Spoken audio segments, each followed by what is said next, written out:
Welcome to the Natchitoches Parish School Board Committee meeting, February 2nd of 2023. We would like you to please ask to silence all of your electronic devices. If you'd like to speak to an agenda item, we have a form in the back of the room which says exactly that, to address any agenda item. Please complete that form and pass it forward. Ms. Kanika, can we get a roll call? Mr. Danzy? Yes. Mr. Matuire? Here. Mr. Benefield? Yes. Mr. Harris? Present. Mrs. McGaskey? Ms. Palmer?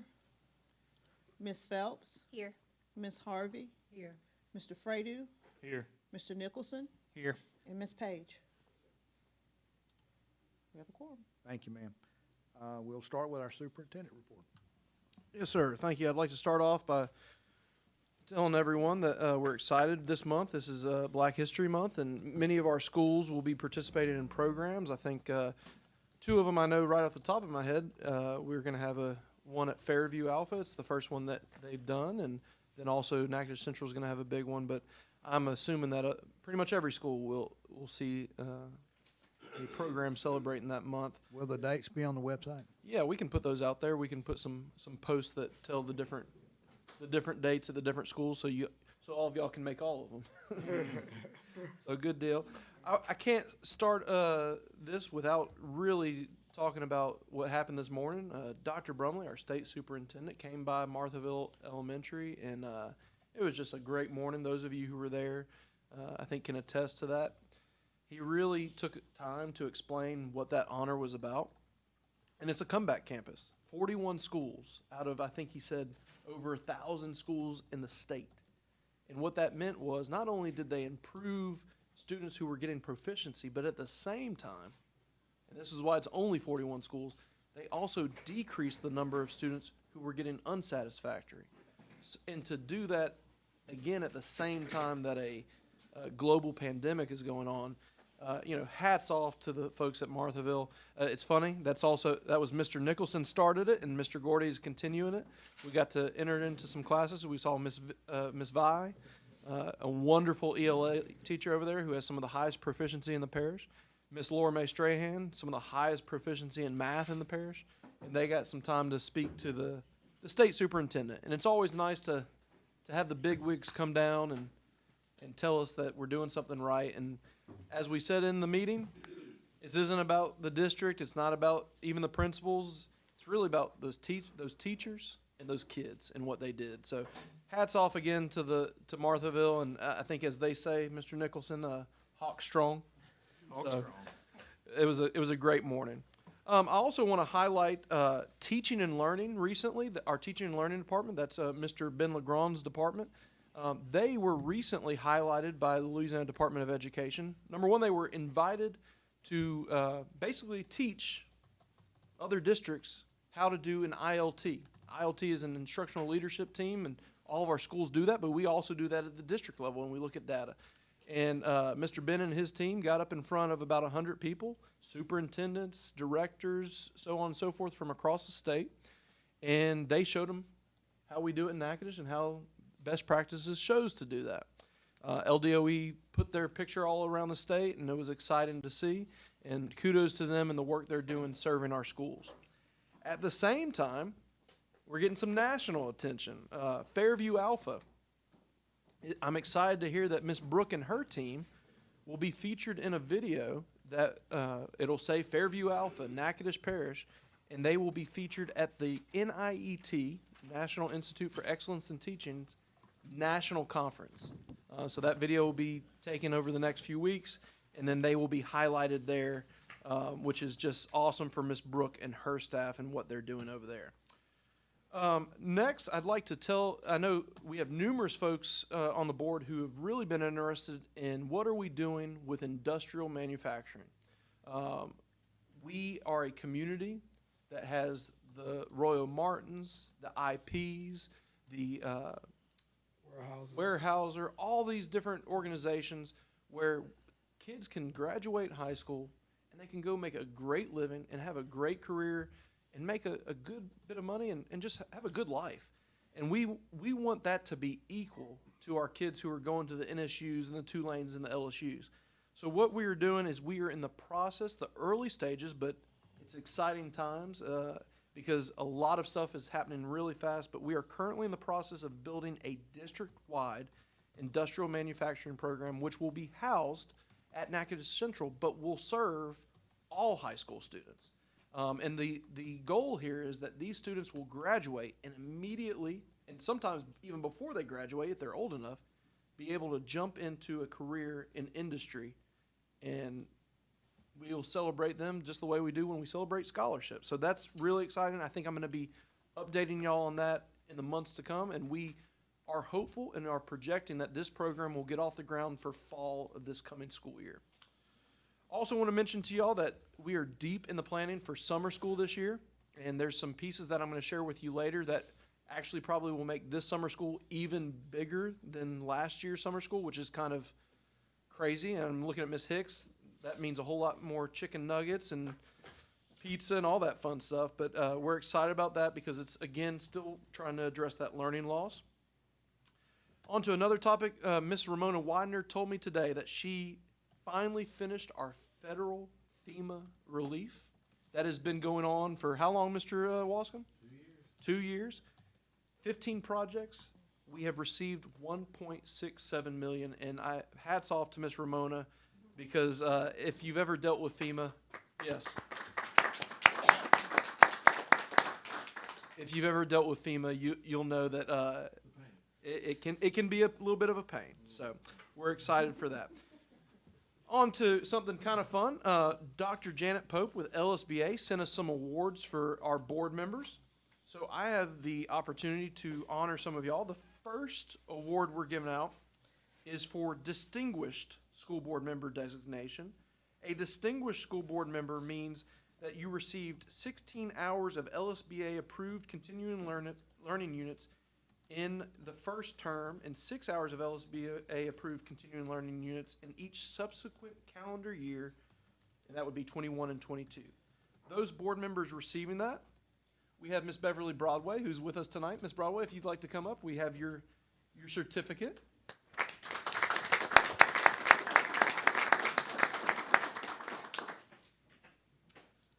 We have Miss Tankia Palmer. You're a distinguished board member.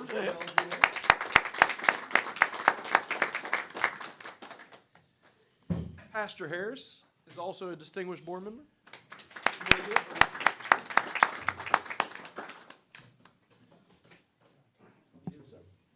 Mr. Emil Matwire.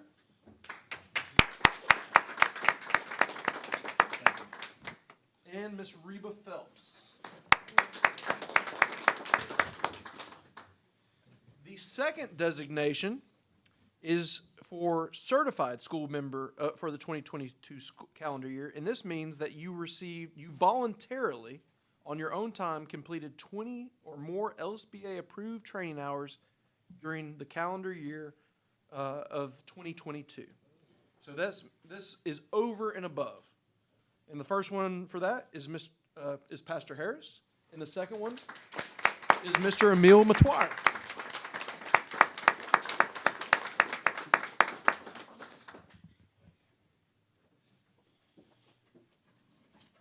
So again, I think a lot of people out in the public probably think board members just show up for these meetings, but it's about continuing education. It's them taking their own time.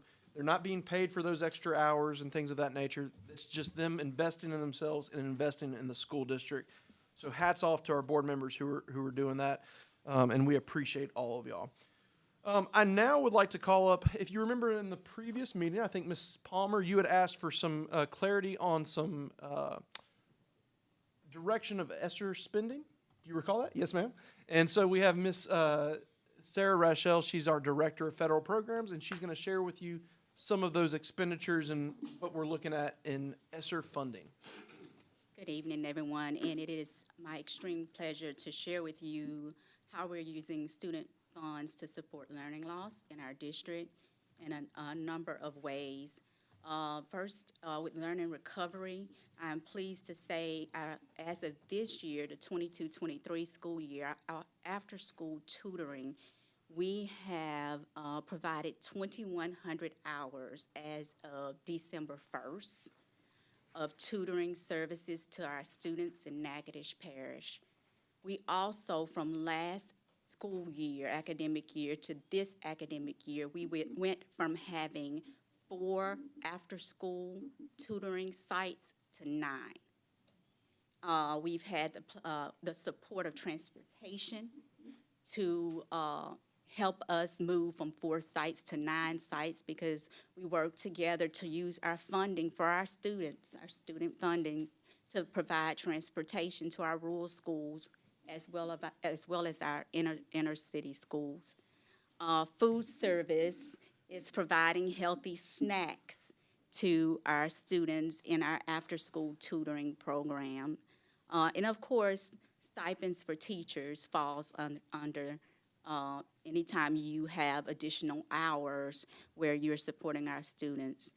The other piece is health and safety. We've invested with our telehealth, our partnership with the sheriff department, our COVID staff, technology support, our new building that's coming up, our technology initiatives, it's something that the LDOE is very much excited about, the proposal that Mike Kozad and his team put together for our technology initiatives, COVID nurses, NIET, which Dr. Eloy spoke about the great things that we're being highlighted for on a state and national levels as it is in regards to our work with the National Institute of Excellence in Teaching, and our instructional specialists play a huge part in that work, in all of the success that you're seeing with our students, Marthaville being recognized as a combat campus. All of those things are tied to these funds which are allocated for that learning recovery. Ms. Reschel, I'm sorry, did you mention summer school? Because I think our largest investment, this past summer school cost us $4.1 million. And this year, I was just talking to the Director of Teaching and Learning Department. I just finished up that budget, which we're going to look at it as a team before presenting it to Dr. Eloy and hopefully to you guys as well. We're going to probably surpass that $4.1 million summer school. And we're going to tell y'all the reason why that is. It's a state reason, but Yes. that'll be Oh, upcoming yes. in the agenda tonight. So. Yes, absolutely. Any questions? That after-school tutoring, which schools get the after? We have NPTCC, Lakeview, Godana, Fairview, East, Natchitoches Junior High, FRJC, Weaver, Marthaville, Magnet, Nagda Central, and Nagda Central. Those are the schools that we have. And no, ma'am.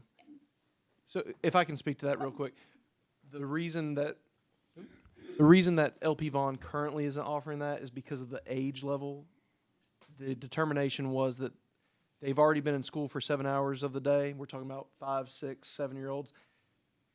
Putting them at school for 2 more hours and then on the bus for another hour, we thought just wasn't going to get us a whole lot, diminishing return on the number of hours you put a 6-year-old, because they're falling asleep on the way home anyway. So. But I do want to speak to you about what we are doing at LP Vaughn in regards to after school.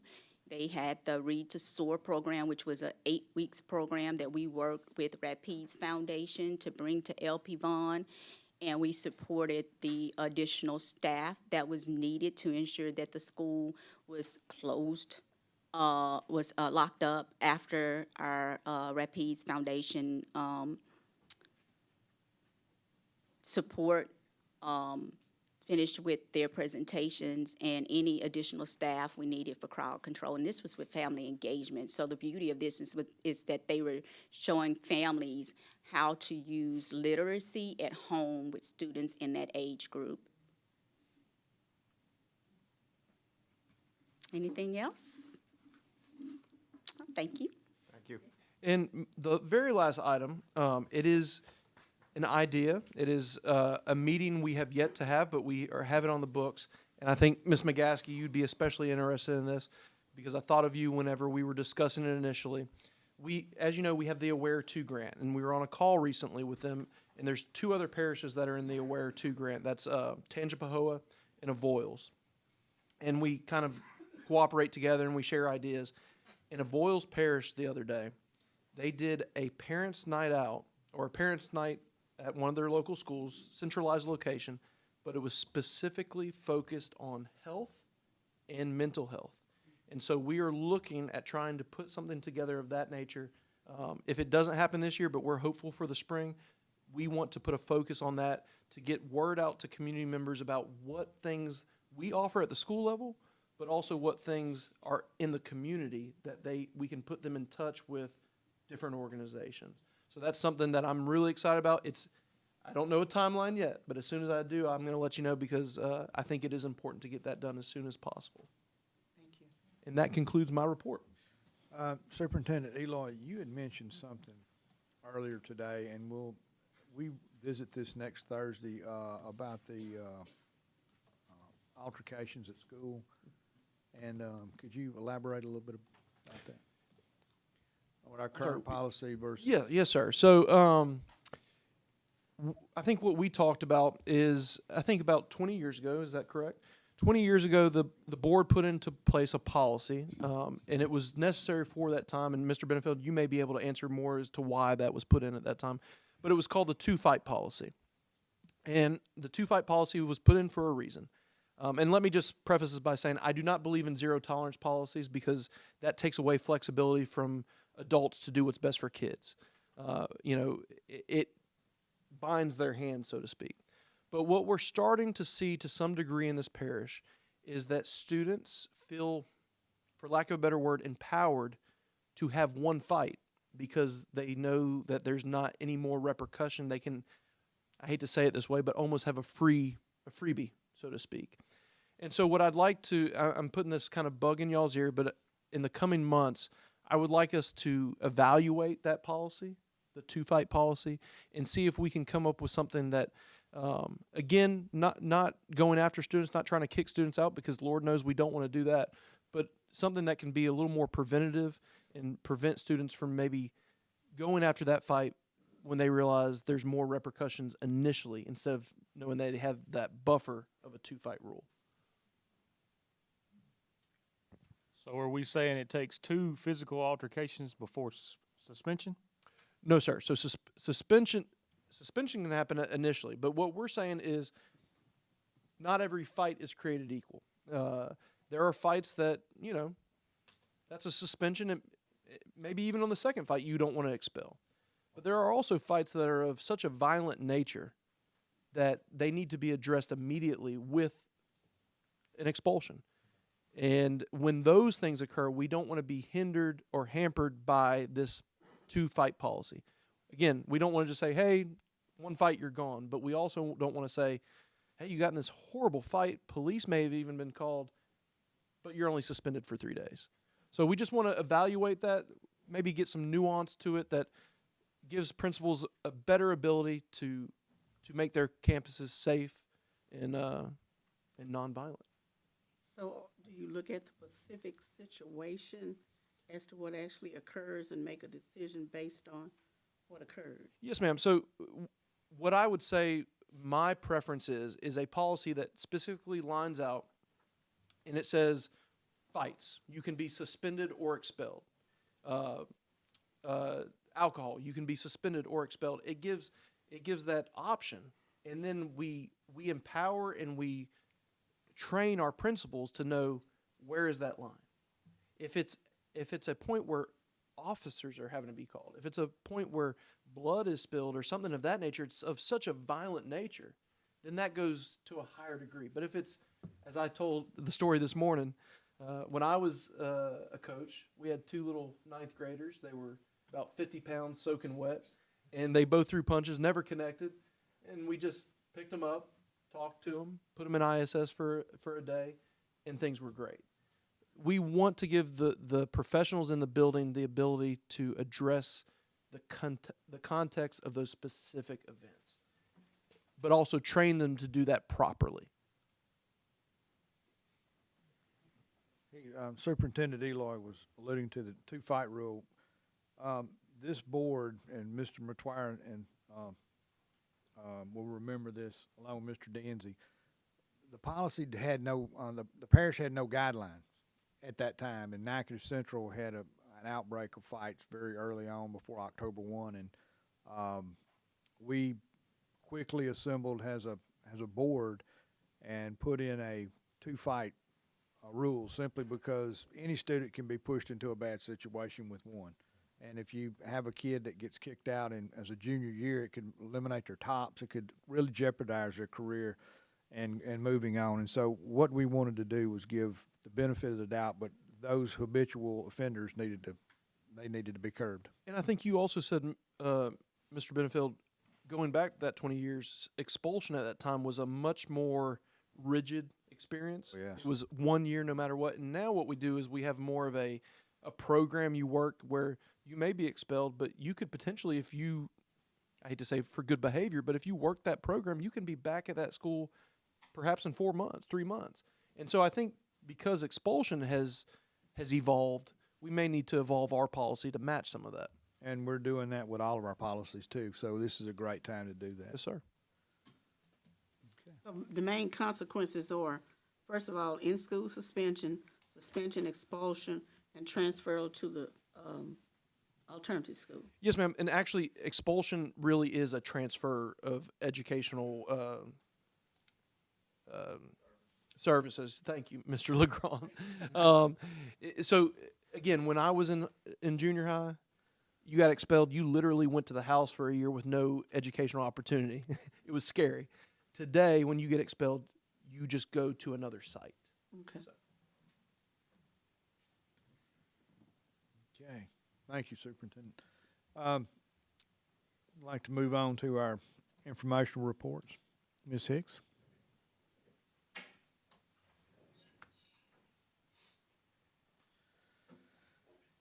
Good evening, everyone. If you look at my report, I have repeated the claim number for December because we don't have January just yet. The paperwork is coming in. You'll see our ADP there. Average daily participation is 41% for breakfast and 78% for lunch.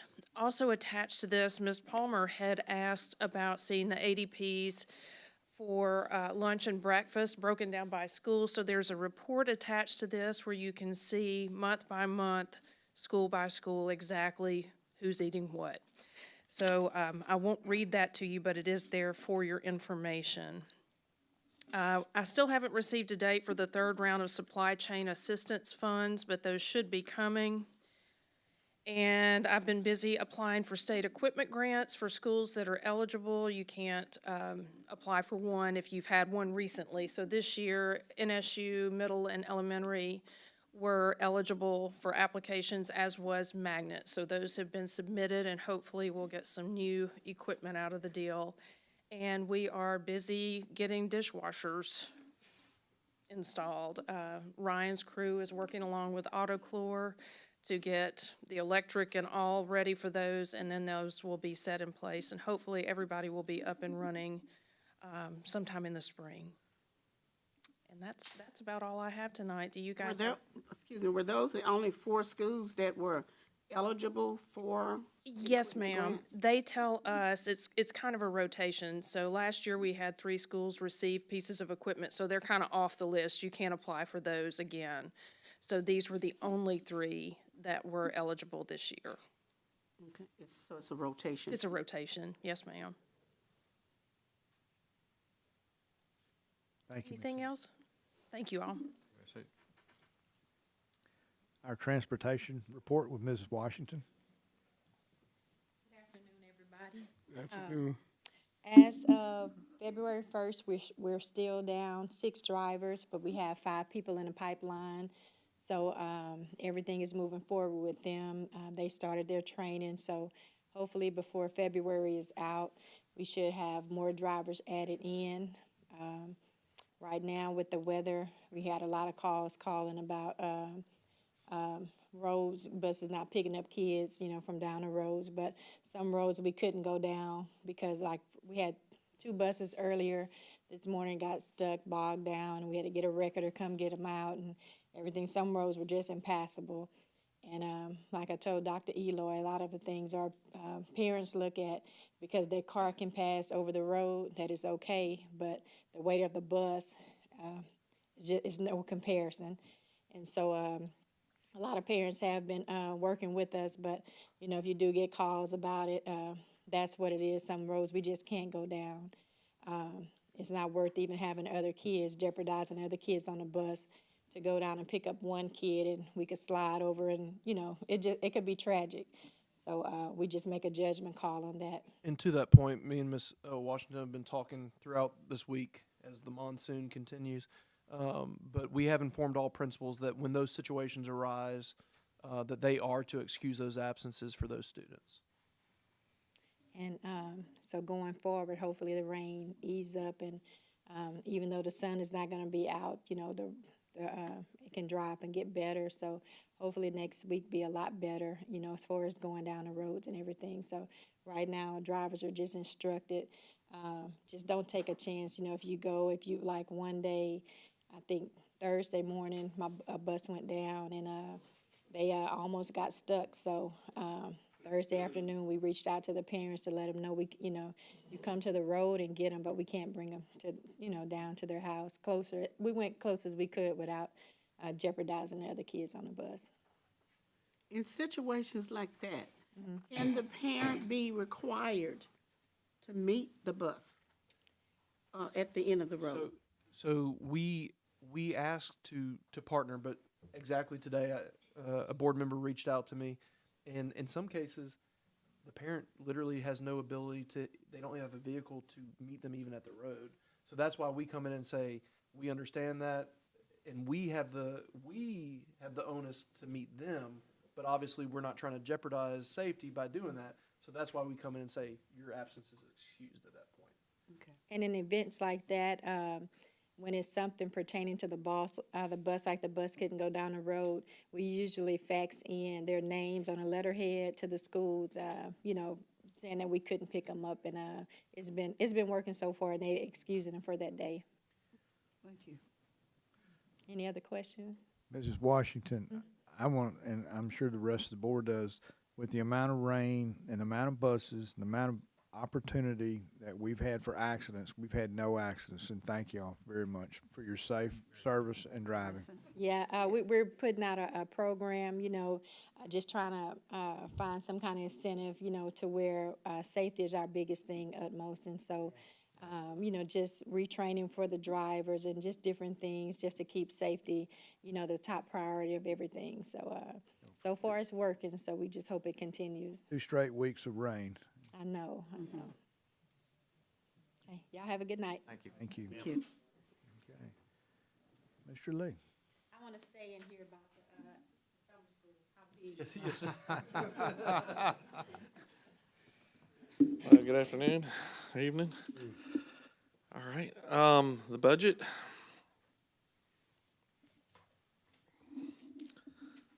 I'd like to look at the the revenue is a little down. That has to do with some transfer ins and outs combination. That should correct itself a little bit. Should be right on target next month. Also, property taxes, a deposit of over $9.7 million was just made a few days ago. This number should significantly change here next week for January. I would like to draw attention to column 3 under salaries. It's currently at almost $9.8 million. The budget for the year is $25 million.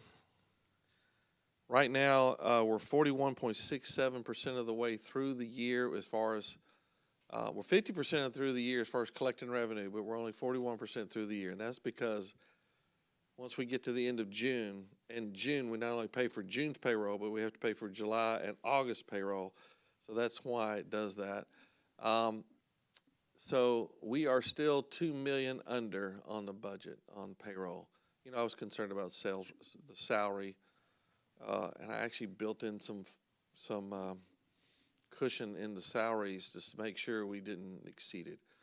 We appear to be right now, as it's going now, it appears that our salaries will end at about around $23 million 7 to 23,000,008 in that area.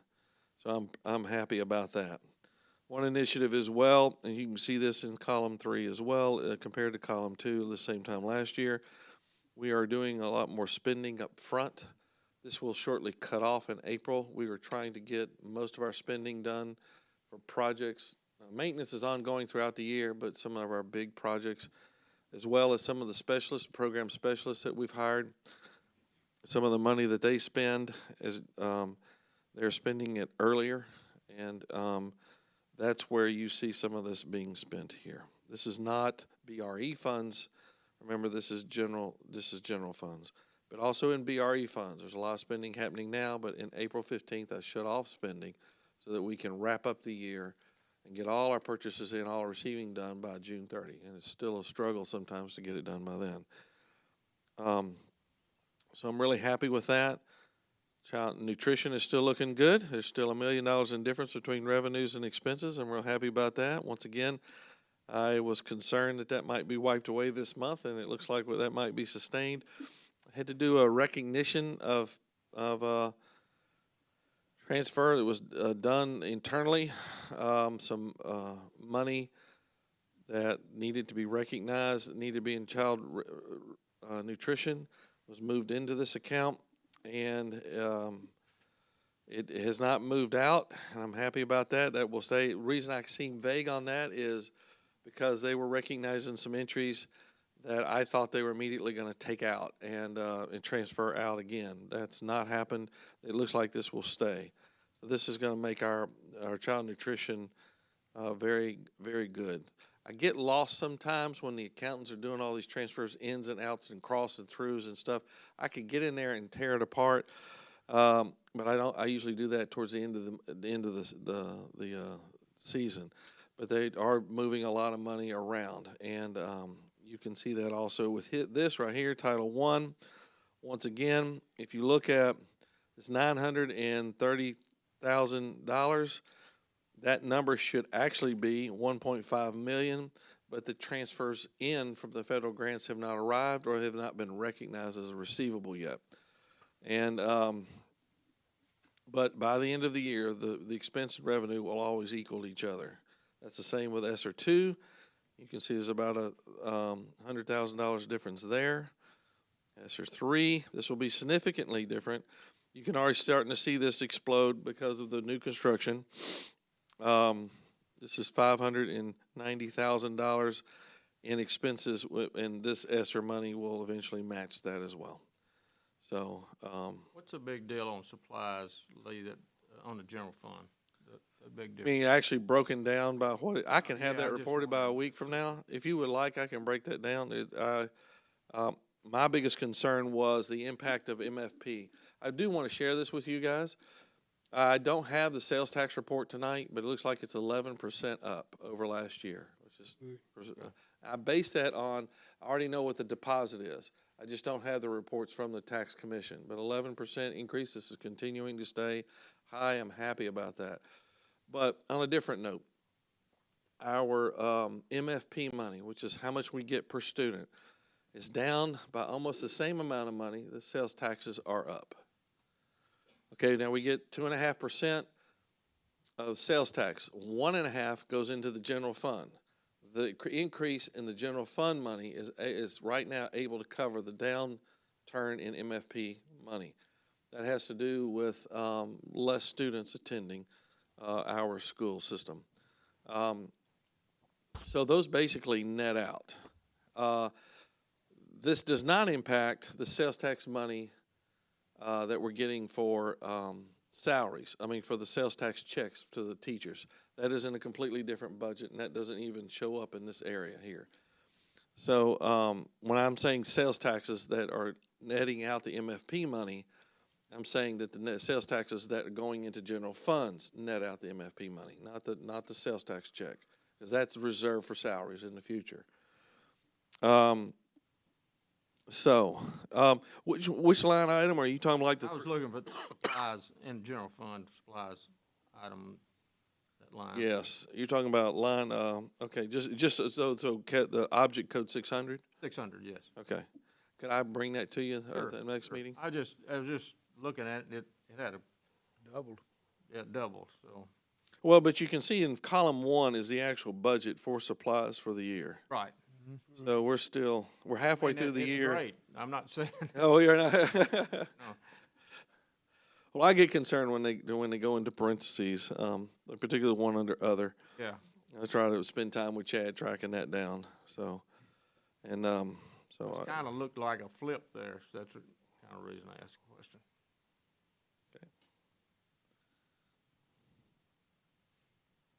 so overall, I just wanted y'all to know the MFP money, the sales taxes is saving our tail with the MFP downturn, and they're almost exactly within $1,000 difference between the two numbers. So that means our MFP numbers are down $11 million, 1.4 million. 1.4. Yeah, okay, so you have to, what I'm saying is, over last year, I'm projecting our MFP money will be down 1.4 million. But I'm also projecting our sales taxes will be up in this, that go to the general fund. Not all sales taxes, just the 1.5% that we collect, that it will be up by 1.4 million. So those two will net out. That's 11% is about 1.4 million, right? So we were up 11. Well, actually, I said for last month, we're 11% up. The aggregate for the first, when I report next week, I will show you what it'll actually summarize. I think we're about around an 8% increase for the year. Because we had 1 month it was actually down, but then all the rest have been up significantly. But I really enjoy the fact that the sales taxes are up. As, And, as we all did.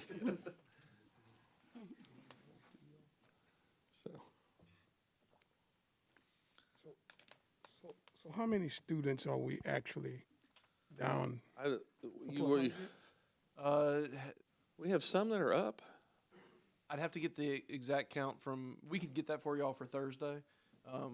Otherwise, we'd have to do some math with the 1.4 million, but we can get you the exact count from this time last year to this time this year. I'll try to get that. And also, it might be, 3 years. Yeah. Go it back might 3 be years. best to wait till the February 2nd count. Right. The February 2nd count was just closed today. That count will be more accurate, and that's the one I really use this February 2nd count to project for the rest of the year. And actually, what I can do. It's always up over October. What I'd like to do for y'all is you asked for 3 years. I'd actually like to go back 5 years. Okay. For y'all. And I kind of said about 6. okay. And the reason being, that's kind of like what we're going to be talking about later on. Yes, sir. Hey, I think we've all talked about it, but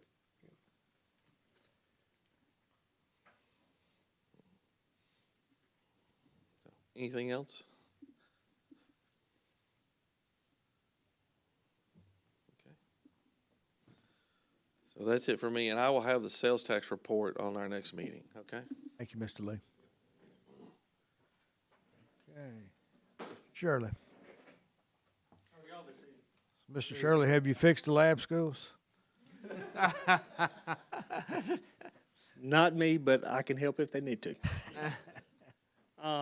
If y'all have seen the report, a couple of the major things, we have the tank going in at Fairview. It's actually been put on hold due to weather. Of course, it hadn't stopped raining in 2 weeks. But it is here. It is on site, all the fixings to go with it. So hopefully in the next couple of weeks, if we can get some good weather, we'll have it installed. Currently, we are working with Ms. Hicks on the dish machines, but as well, we're working on an assessment of all kitchen equipment. And that includes freezers, coolers, reach-ins, ice machines. We're doing a full-on assessment of where we stand with what equipment we have, what needs to be replaced, what needs to be repaired. You know, we're just basically trying to get an age on all of our equipment and know what lifespan they have left. Also, another update on the lighting. We have started to purchase poles. We've actually purchased poles for NJH along with the lighting.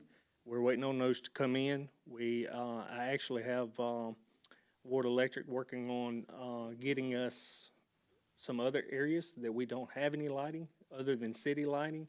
He's actually getting me some prices on installing a few lights for the schools. We've currently got prices for the lights on the schools, so I actually have to meet with Lee next week on those once I get the final 2 schools. So we're fixing to have a lot of lighting projects kick off if everything goes well. But other than that, it's just been leak from the storm. We're still running into a bunch of those areas that some of the athletic departments has run into. So we're back at it fixing leaks. That's Mr. about all I Shirley. have, really. Y'all have Sure, anything? the repair of the leak under the bus line at East, is that PVC line that's right under the asphalt? No, sir. That is actually a cast line that's about 8 foot deep. Wow. Yeah, and the problem with that actual line is when it gets into the parking lot, it's like a spider web. So when we cut it off, it may go this way and then go that way, so we can't find the entire line to know if we need to replace it. So we're having to repair it until we can get a locator that can find it, because it actually goes about 10 different ways once it hits that parking lot. There's no schematic anywhere in the system? If we had Mr. Bill Rutledge, he's the walking schematic, but he's no longer with us, so. There's not. You would remember it. Any other questions? Yes, sir. Yes, sir. At Lakeview, dishwasher, did we get that in? I'm glad you brought that up. No, sir, we finally found a gentleman that can build us a hood. He come out there last week, and because we've tried ordering the hoods, and they're on back order evidently, and we can't get one. But this gentleman owns his own stainless steel business, and he's currently helping us with the dish machines with AutoChlor. He is going to build us a hood and install that hood, and once that hood's installed, all we have to do is plug her up and let it go. So, yeah, I actually brought him out there last week, and he looked at it, and he's getting us some schematics on building us a hood. Does he have a time? If he starts on the hood, don't know. I'll have to get with him. The main thing is can he find the motors and everything to go in the hood for the exhaust? But he will actually exhaust it out the roof. I don't have to call a roofer. I don't have to do anything. He will do the whole thing. So as soon as I get that back, I'll be able to let you know. And then I'll get an ETA from him on how long it'll take. All right. Yes, ma'am. You know, that machine that y'all were working on getting put in with, like, kind of like a vending machine with the supplies? Yeah. Right now, we're still working on that. But as of right now, the prices are changing so much on materials, we cannot lock that in. They will not lock in a set price for us to put those in. So when they put them in, if they done it on consignment, they have to lock in, say, a $2 price on a certain item. Well, that certain item may be $9 next week. So they will not, we cannot come to an agreement on a consignment. We're still working on it. I just met with a lady actually Tuesday afternoon. We're still going through it, but it's one of those things with the price fluctuation of all kinds of materials. They will not lock us in a 100% price. So I will not take that deal and put us in the situation of I have 10 items in there for $20, and then when I actually use them, they cost me $200. So until they can give me a firm price, I don't feel comfortable doing it. So but we are still working on it. Or do you have like a plan B if that doesn't work out? Actually, the plan B is part of plan A that we're working on now. We're going, I need to get with Lee on it, but we have figured out that we can stock items of certain places, at certain schools. But our biggest issue now is if we stock them, how do I charge the school for them with it not being in the vending? So I've got to get with Lee, and we've got to work out something with accounting. So if I stock it at this school and I use it at this school, it's going to have a barcode, and it's going to have a school number.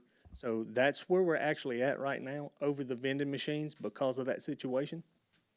But we're going to have to purchase that out of general funds and then have to restock it with BRE. And that's something that I'll have to talk to Lee. So before we jump into that, that's gonna have to be a big discussion as well. Any other questions? Thank you, Yeah. Mr. Shirley. Mrs. Page?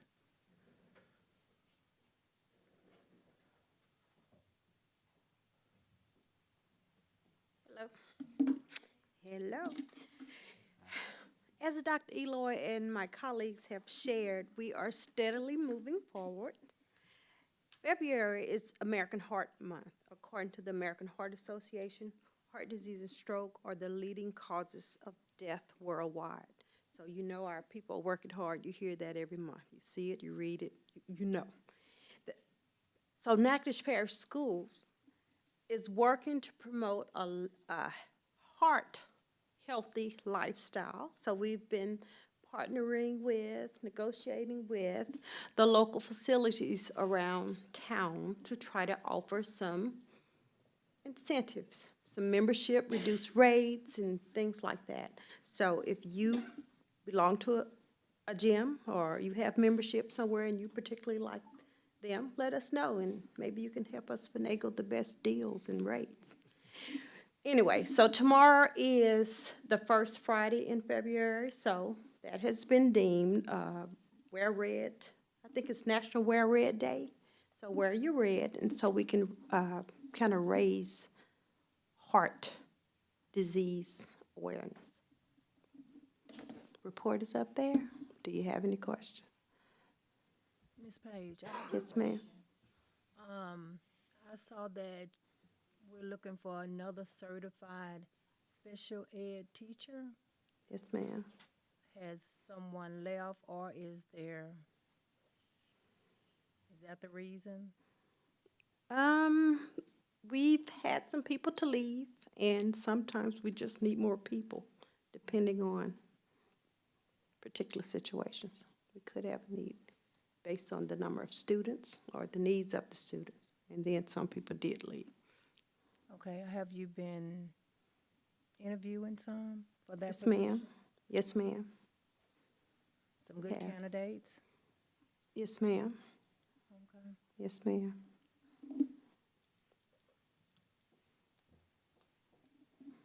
Any others? Thank you. Thank you, Ms. Page.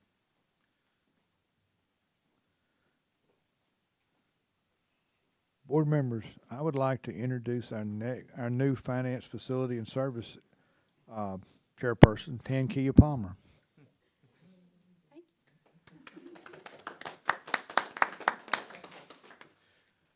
Okay, finance, item A, discuss and consider performance pay for instructional staff, Dr. Eloy. Yes, ma'am. So, as many of you know, the NIET best practices, part of that system is that you do all these things. You do the ILT, you do the clusters, and these are things that are new to teachers. It's new learning. And y'all know, you've heard from teachers. The past 2 years has probably been some of the most change and the most push that they've had in a long time. So performance pay is the next step in that. And I will tell you a few things about this. Performance pay is very complicated. It's very sophisticated. In order for it to be fair, in order for it to be objective, it has to be that way. And right now, what we're wanting to do is we are wanting to dip our toe in the performance pay waters, so to speak, with the expectation that in ensuing years, our formula will become much more complicated, and I don't mean that in a bad way, complicated in a good way, sophisticated, and that we want to dedicate more funds as possible to this. Because what the research tells you is, and those of you in business can attest to this, when there's a motivation, a monetary motivation that supersedes even that intrinsic motivation, it compels people to do more, to try harder. I mean, it's somewhat human nature. What I would also say, though, is what we are proposing in this first year is somewhat simplistic to get started. What we're looking at is all instructional staff, whether they be principals, teachers, assistant principals, etc., they receive an overall what we call CIS evaluation. That is both their SLTs and I'm sorry, SLTs are goals that they set that they have to achieve based on student data. So they have control in many respects over that piece. And then it's also the 2 evaluations that they receive from their principal. When you put that together, that gives them an overall score.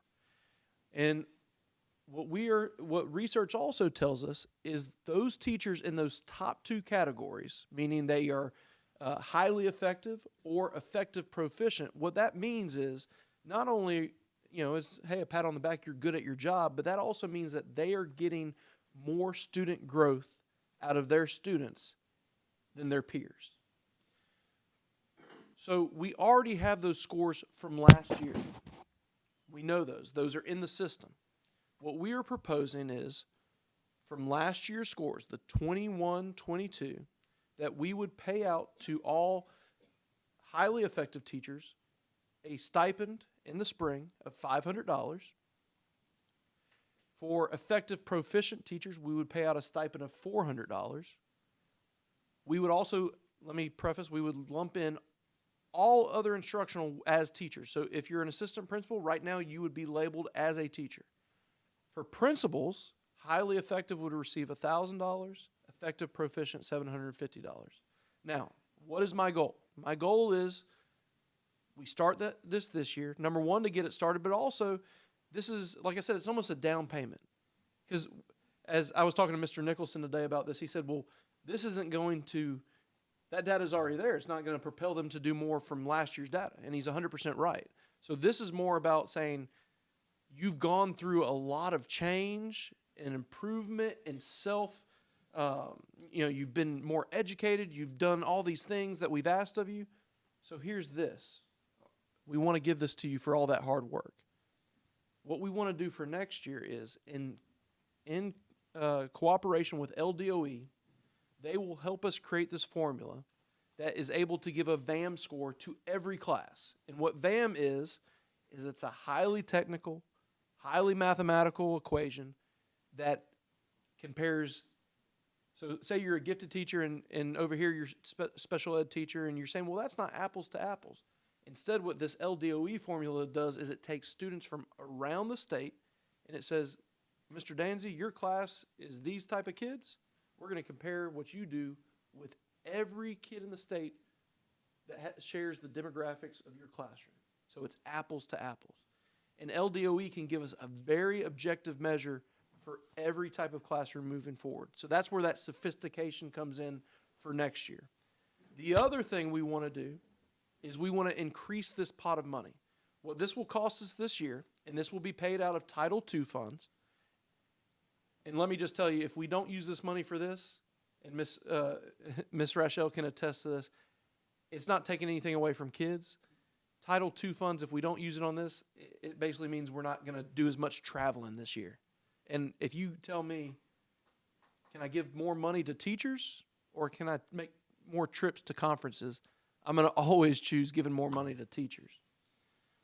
So what we want to do is that was $192,000 this year if y'all pass this. My goal is utilizing different federal funds, which we're already applying for these funds through our current super app, to utilize more funds to make this, to double this for next year. Now, you might say, well, that only gets a teacher from 500 to 1,000. Well, no, it doesn't. Say you have a school, has 20 teachers, and this is just for argument's sake. We would say the teacher allotment this year is, we say it's $1,000. So that school has a performance pay allotment of $20,000. That means a teacher who doesn't show a whole lot of growth may get $0. But it also means the teacher who works their tail off and just knocks it out of the park and is amazing, shows 2 years of growth for 1 year of instruction, could get upwards of $2,500, possibly even more, because it's a shared pot of money for that school and all that money has to be exhausted. That's where you get teachers motivated, because my goodness, if you tell me I can get another paycheck because I'm moving students, that puts me in a whole nother gear. That's my goal, but I truly believe that our teachers deserve this today based on the work they've done over the past 2 years. They have worked harder than they ever have. And I wish I could give them more right now, but this is as much, because this was non-budgeted. This was just a happy thing. We looked at Title II. We said, oh my God, we can do this.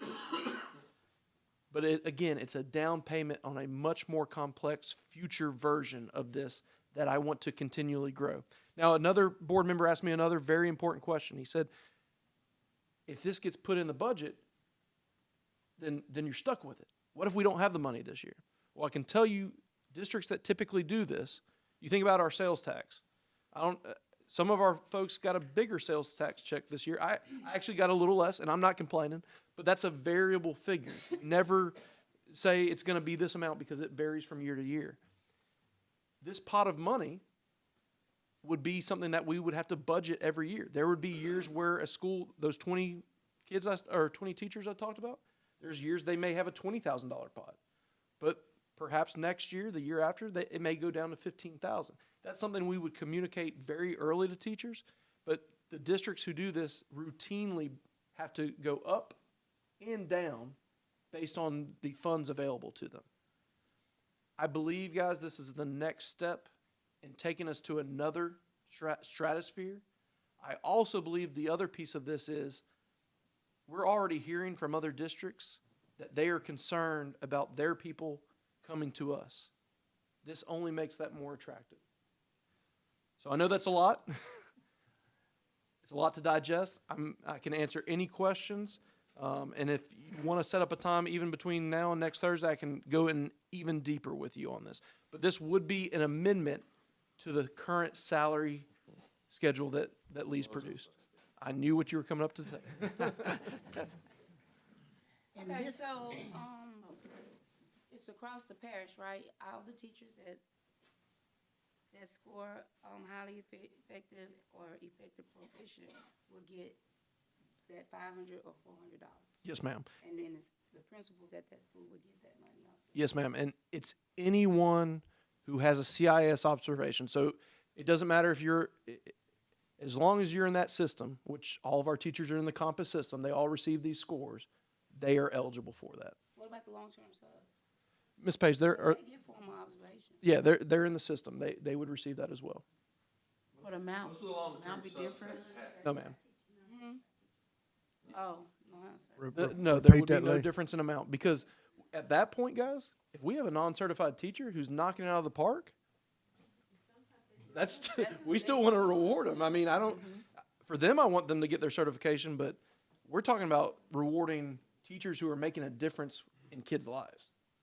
This isn't about, hey, you're the teacher we like more. This is it's about rewarding people who are making differences in Natchitoches Parish students.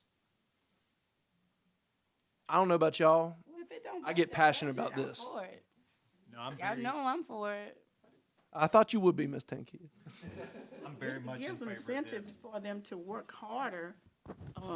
Well, and I want to say, though, and I know what you mean, but I don't want to imply in any way, shape, or form that they're not working harder.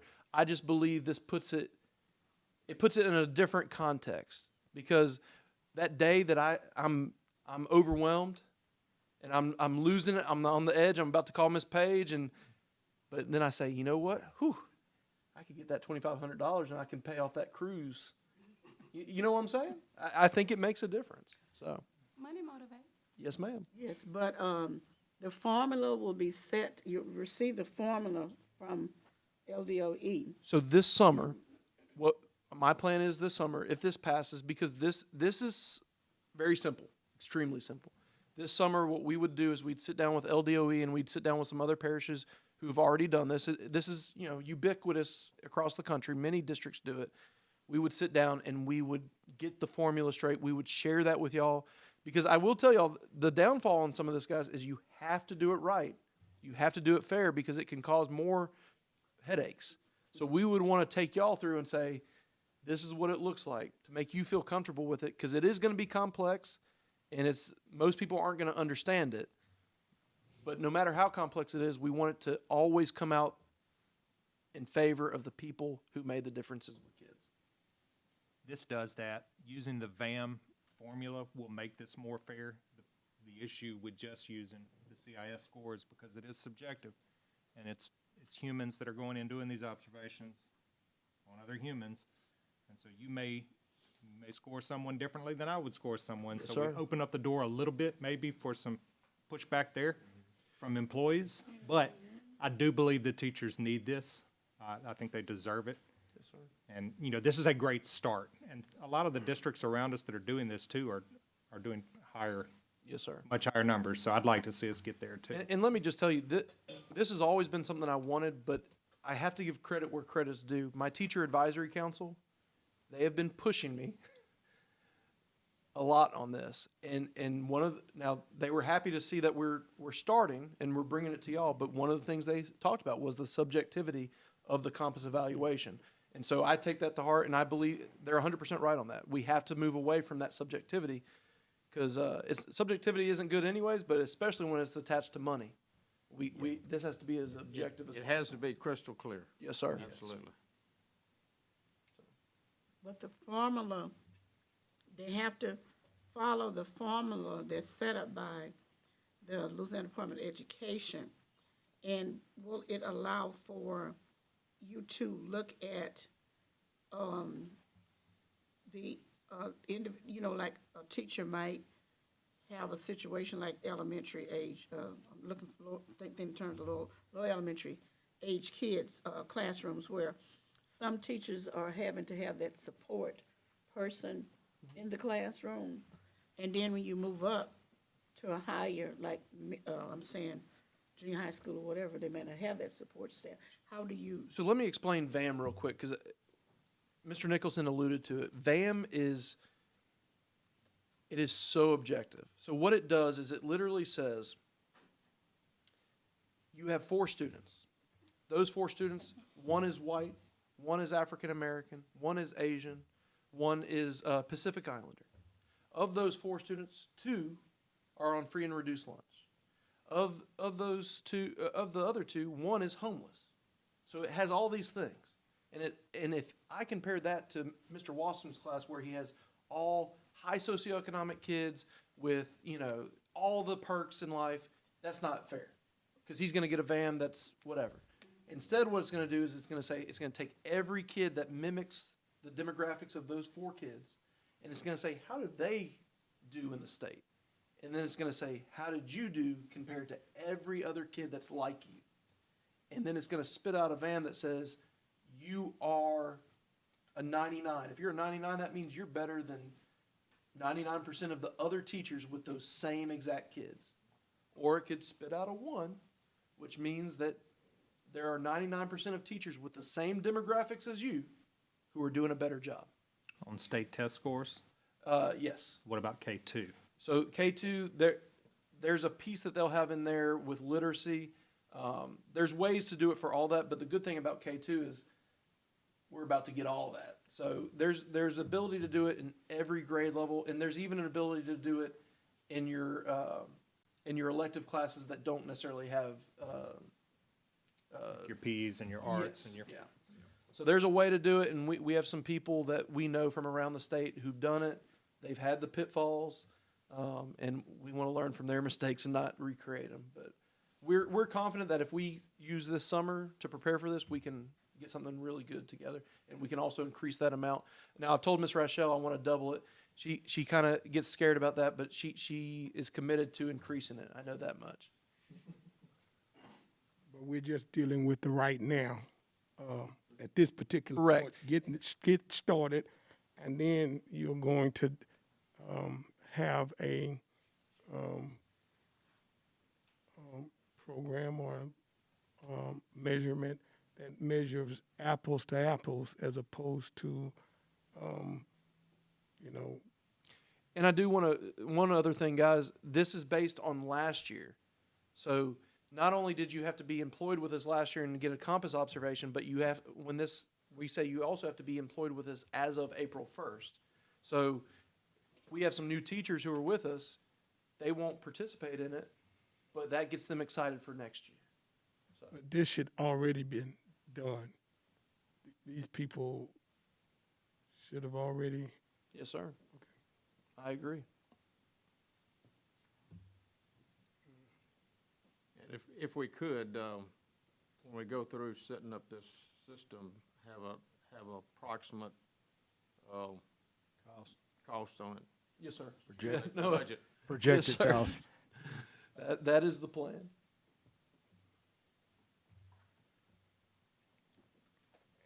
Another thing I'd like us to see would be a hard and fast, in-stone, rubrics or whatever we're gonna use, and that way there's no discussion about it at the end of the year. I thought you said this, I thought you said that. And I can even do you one better. Once it's set in stone, what I'd like to do is I'm going to take my handy dandy Lee Wascom and we're going to go to every school and have a meeting with every single staff and sit down with them and try to make them understand the complexities of it as much as possible, because I think they have to understand how this is going. Otherwise, when the money comes in or doesn't come in, we don't want anyone to be surprised about that. Yes, sir. Yes, sir. Next year.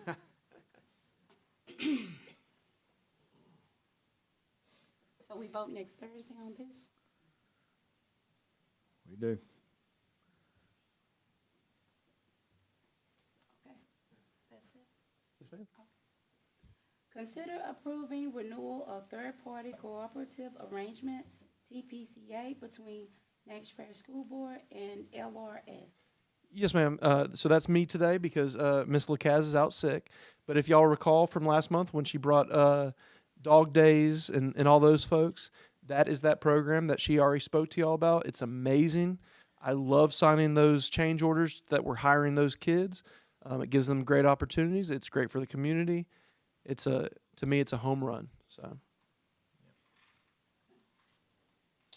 Item C, discuss and consider approving out-of-state travel for NIET conference. Yes, ma'am. We're back around to that. We are getting y'all's approval prior to. We have 39 people going. I am not one of them. We want to do this completely above board. They will be going to Indiana this year. And like I said, this is the conference that Fairview Alpha is going to, they're actually going to be highlighted, spotlighted even, yes. So. And we're getting a month and a half notice. Yes, sir. No one can say I don't learn my lessons.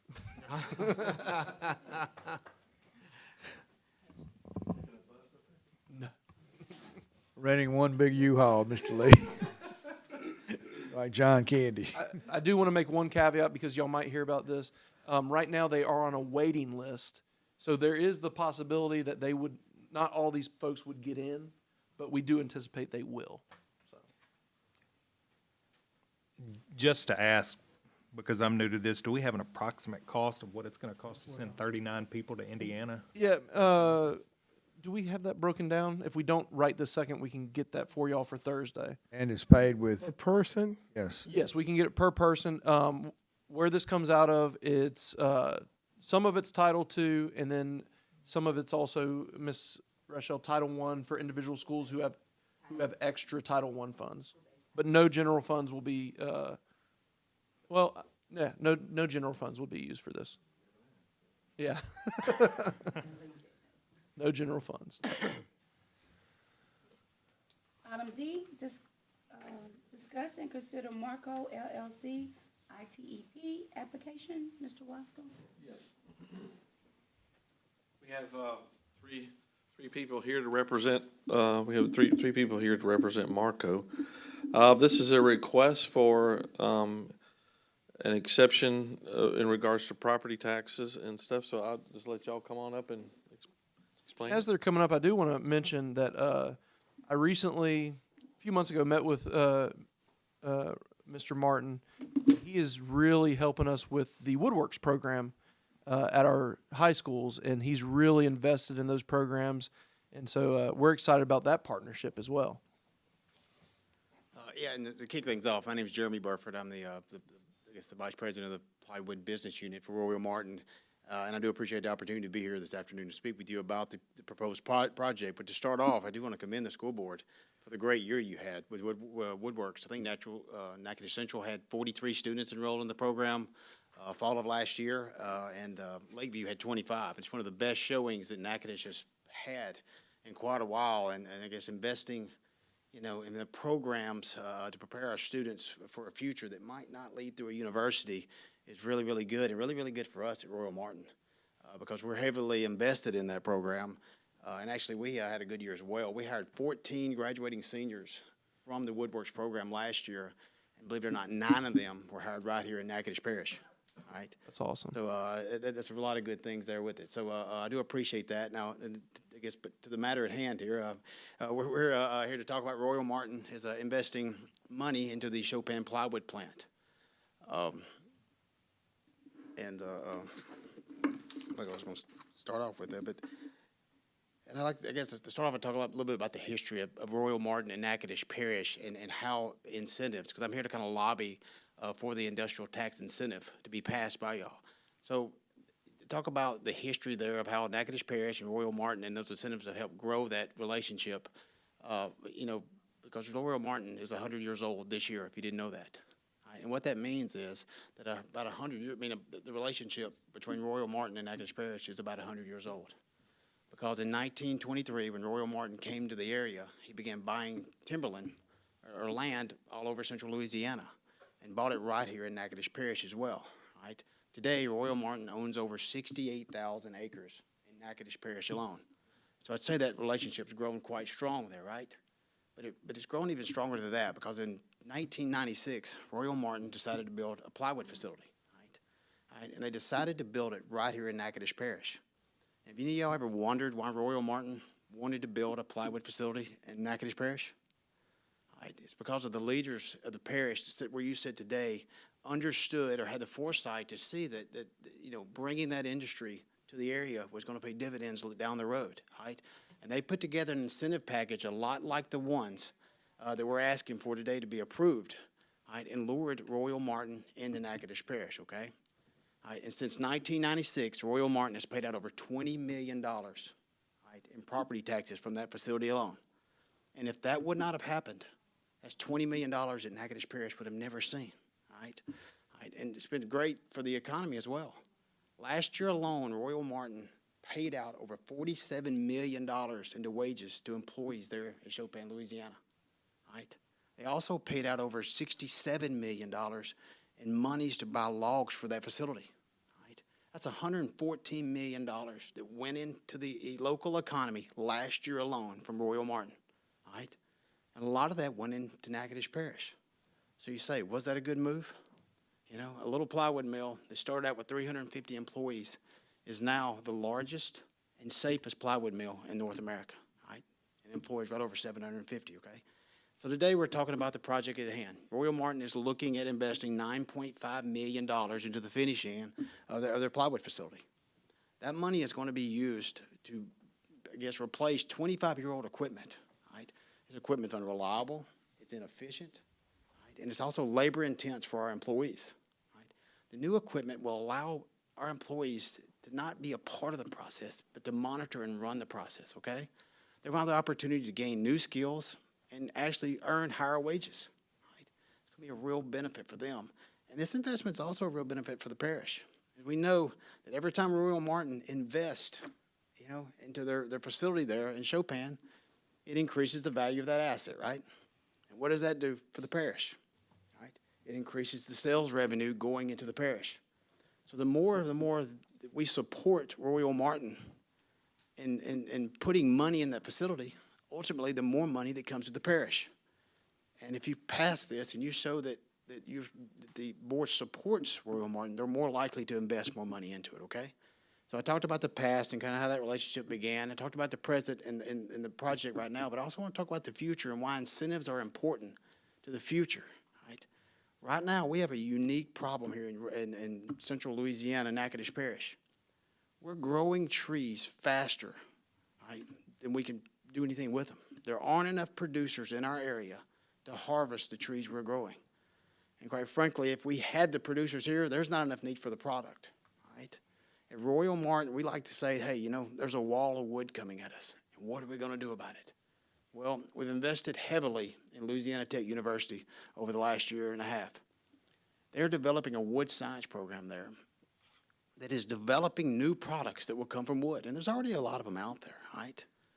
But what better place for that industry to come than right here in Natchitoches Parish, right? But to get them here, you've got to have a track record that the parish leadership understands and supports industries that want to come to this area, right? So with that, I'll close with the fact that, you know, I sit on the board at NEDA, which is the Natchitoches Economic Development Alliance, and we have a very strong team there. And you know, and that team is excited about Natchitoches because Natchitoches has a lot of things to offer. You know, you can get to Natchitoches by boat, you can get here by rail, you can get here by interstate. You know, you've got great culture, you've got great history, right? You got great people, you've got lots of land, right?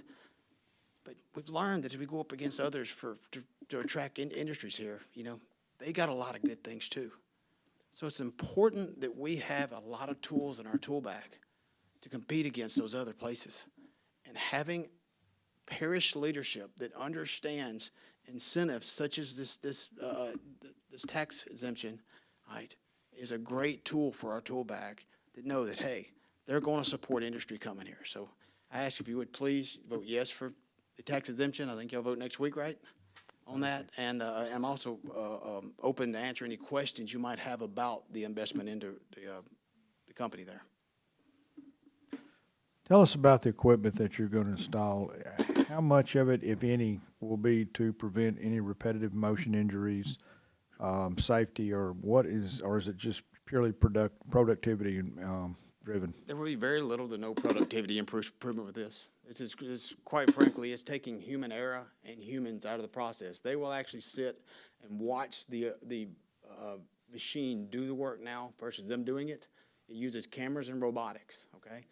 It will not eliminate any jobs, okay? Now, it very well may prevent jobs from being eliminated because if our competitors already have this technology, and if we're becoming very cost competitive, so if we don't do these things, you know, we won't be competitive very long, and we eventually lose that product line and lose the jobs with it.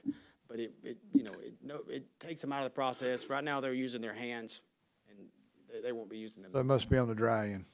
It's actually on the finishing end. If you've heard of the route and fill line, this will take the people that, and to try to describe it, you know, if you have a piece of plywood that had a stain on the top of it, would route that stain out and fill it with a wood-colored putty, right? We have people that do this every day now. We're going to install a machine that detects this, routes it out, and fills it itself. Now, somebody will have to monitor this machine to make sure that the grade's right and that it's flowing. So those people will not lose their job. They'll actually gain a higher skill and gain a higher wage because of it. Any other questions? How many, you say 700 something employees, how many of them employees are actually from Natchitoches Parish? Because I know we have a bunch come from Alexander and all other parishes. We do. I can't answer that exact question. I do know that, you know, that our employment from Natchitoches Parish has dropped over the years. You know, 15 years ago, it was very, very high in the parish, and that has changed some to out the Alexander area. We've worked hard in the area. That's one of the reasons we're working so hard with the Woodworks program, trying to get it going to get more people from Natchitoches Parish. But I don't have that number right offhand, but I do know that it's dropped a lot since, you know, I guess 2006 when I started.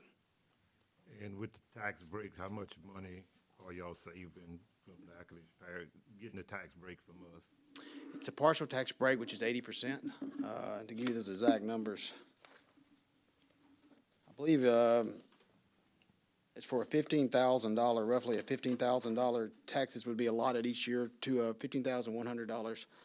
And y'all would get $3,000 of that for the first 5 years, and it's up for renewal again. Then after that 5 years, you would be eligible for that entire $15,000, or approximately $15,000 after that. You know, and you know, last year we paid out $1.8 million in property taxes there at Royal Martin. And in 2 years, that's going to go up close to $100,000 because we have a very large project that you guys approved exemption just like this for, that are rolling off. That it was the 2014 expansion, we built the timber mill. So you should recognize quite an increment, increase for the entire parish now. I don't know what portion of that actually goes to the school board here. I haven't figured that out. But I think that it's right, Emily, 2 years it rolls off? 2 years. I think that'll be an increase, to the overall parish of 118,000 approximately a year. What's your timeline on the project? It's to be installed in September this year. You know, as he mentioned with the maintenance guy before, you know, we've struggled a lot with timelines on different things. That project's been, you know, kind of in the works for about a year and a half. You know, it's just a long lead times on things. Anything else? I mean, out there, like I said, it's, you know, with it. I saw when I was reading the documentation, where there would be 684 annual jobs that would be. Well, what is that this? 600 more? No, ma'am. In the application, it's broken out. We have a timber mill and a plywood mill. The plywood mill has 684 approximately people there, and the timber mill has the remaining to make up that 750. That's why that complex has 750.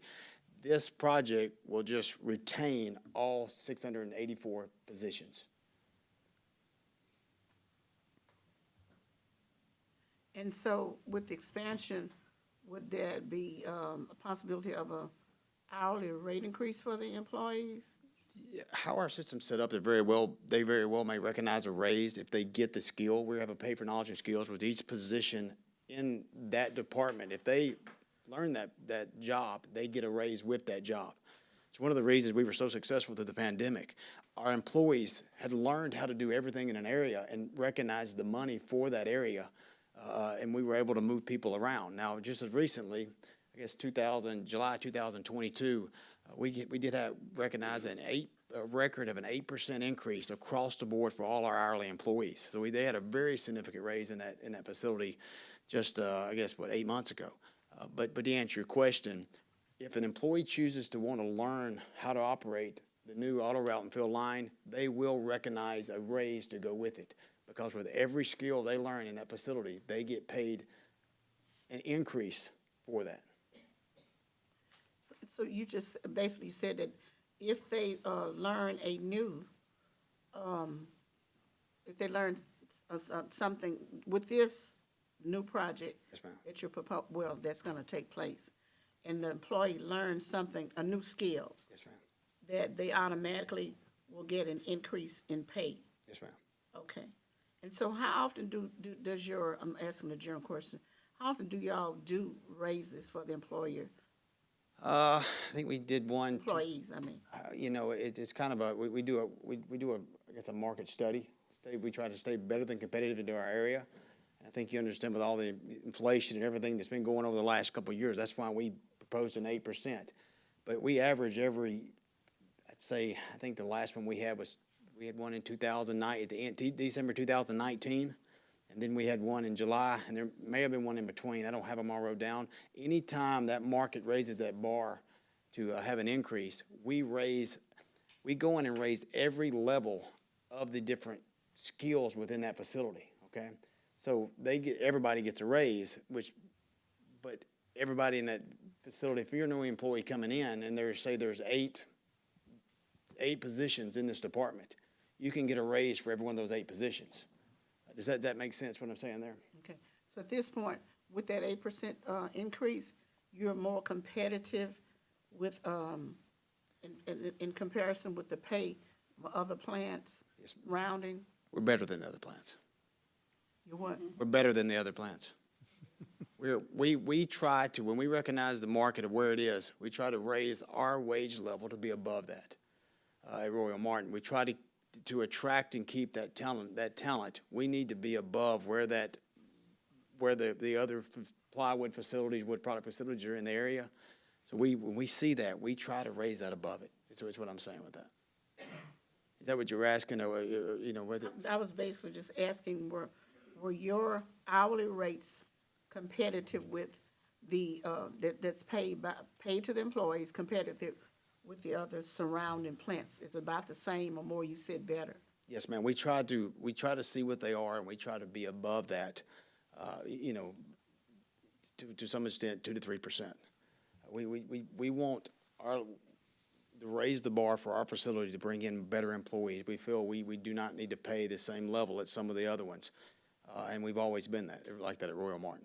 And Ms. McGaskey, not to interject, but I can attest, through leadership in Natchitoches, we toured their facility, and they talked to us about all their benefits, and y'all almost lost an employee because of how good their benefits are. It's the college tuition for family, the I guess the last 3 years, we have maxed out our profit sharing, which profit sharing means, you know, the IRS regulates how much money you can put into your 401, you know, it's a discretionary contribution the company makes, but basically it's a percentage of how much wages is put out into your employees, of how much the company can put into that. Well, it's been like 25% the last 3 years. Our company has matched that. So that means every employee has gotten 25% of their pay, right, placed into the retirement fund. Doing things like that to keep people. I mean, there's a reason, you know, I guess 2 years ago, for every year of service, you know, we paid every employee $1,000 to work there. There was a reason that was done that. It raises that wage limit up, so then you can go put more money into that 401k spending. Did the same thing this year. Every employee that worked at that facility got $1,000. Well, when you have that many employees times $1,000, I'm talking not just that facility, sorry, the whole company gets that. It raises that level of money that you can contribute, right, to the retirement. You know, we have bus services. We bus our employees from the Lot Oil place here in town. You know, Alexander the same way to prevent wear and tear on their vehicles. We have our own health care clinic in town. It's our own doctors, our own nurses, and for $15 a visit, right, any employee and their family can go to that. It's tremendous savings to us because we're self-insured. We have our own pharmacy. We sell drugs at cost. And you want to talk about savings to people, you start seeing what the upcharge is on insulin and things like that. You know, just regulatory drugs, it's huge. So, yeah, we do a lot of things to try to keep and retain employees. And this project right here is to help retain employees. An employee that can sit and watch a machine run, that doesn't have to come work hard 12 hours a day, that employee is a whole lot more likely to stay at that job, right, for a long time, 45 years, and retire from that company. Because the wear and tear on their body. We recognize that, and we're working hard on a lot of areas of that facility to take the labor-intensive positions out. Because if you hire somebody, you know, and you keep them, those good people, they benefit you in a lot of ways. Having to hire people over and over and over, you lose a lot of efficiency in that turnover. So with that, but very good questions. Thank you. Let me say this. I've done my homework on you all and all the rest of the plants, and I've learned what's trending. I don't have no problem with what you're doing. You're not doing anything different from what all the other plants going to robotics and things like that to keep up. And I understand the CEOs and things.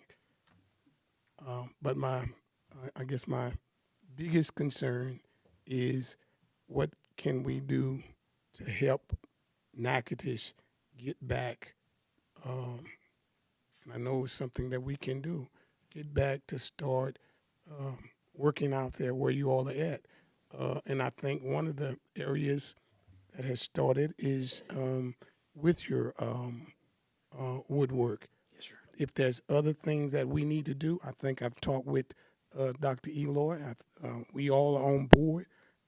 These plants, whatever they need for us to do, there's another plant that we gave the incentives. We found out that they're going to do the same thing you all are doing. You're not going to lose job, but they're going to make more money in the jobs at the end. Fine, but we need to know so that we can train people to get those jobs. That's my only concern. Well, you know, and Laura here, we've talked a lot about, you know, some of the things that, you know, we're doing, as I said, that I'm on NETA, but even the virtual learning, with that things, that can we script it to teach people to do this? Working with you know, the manufacturing training. Right. We're about it. We want more people from Natchitoches. We come for job fairs in Natchitoches. Yeah, and there's just, nobody shows up. And we don't understand why, when we know there's people here to do it. The more and more people we get out of Natchitoches, the more and more it shows that Royal Martin will continue to expand that facility. We'll grow bigger and bigger and bigger the more people we can get.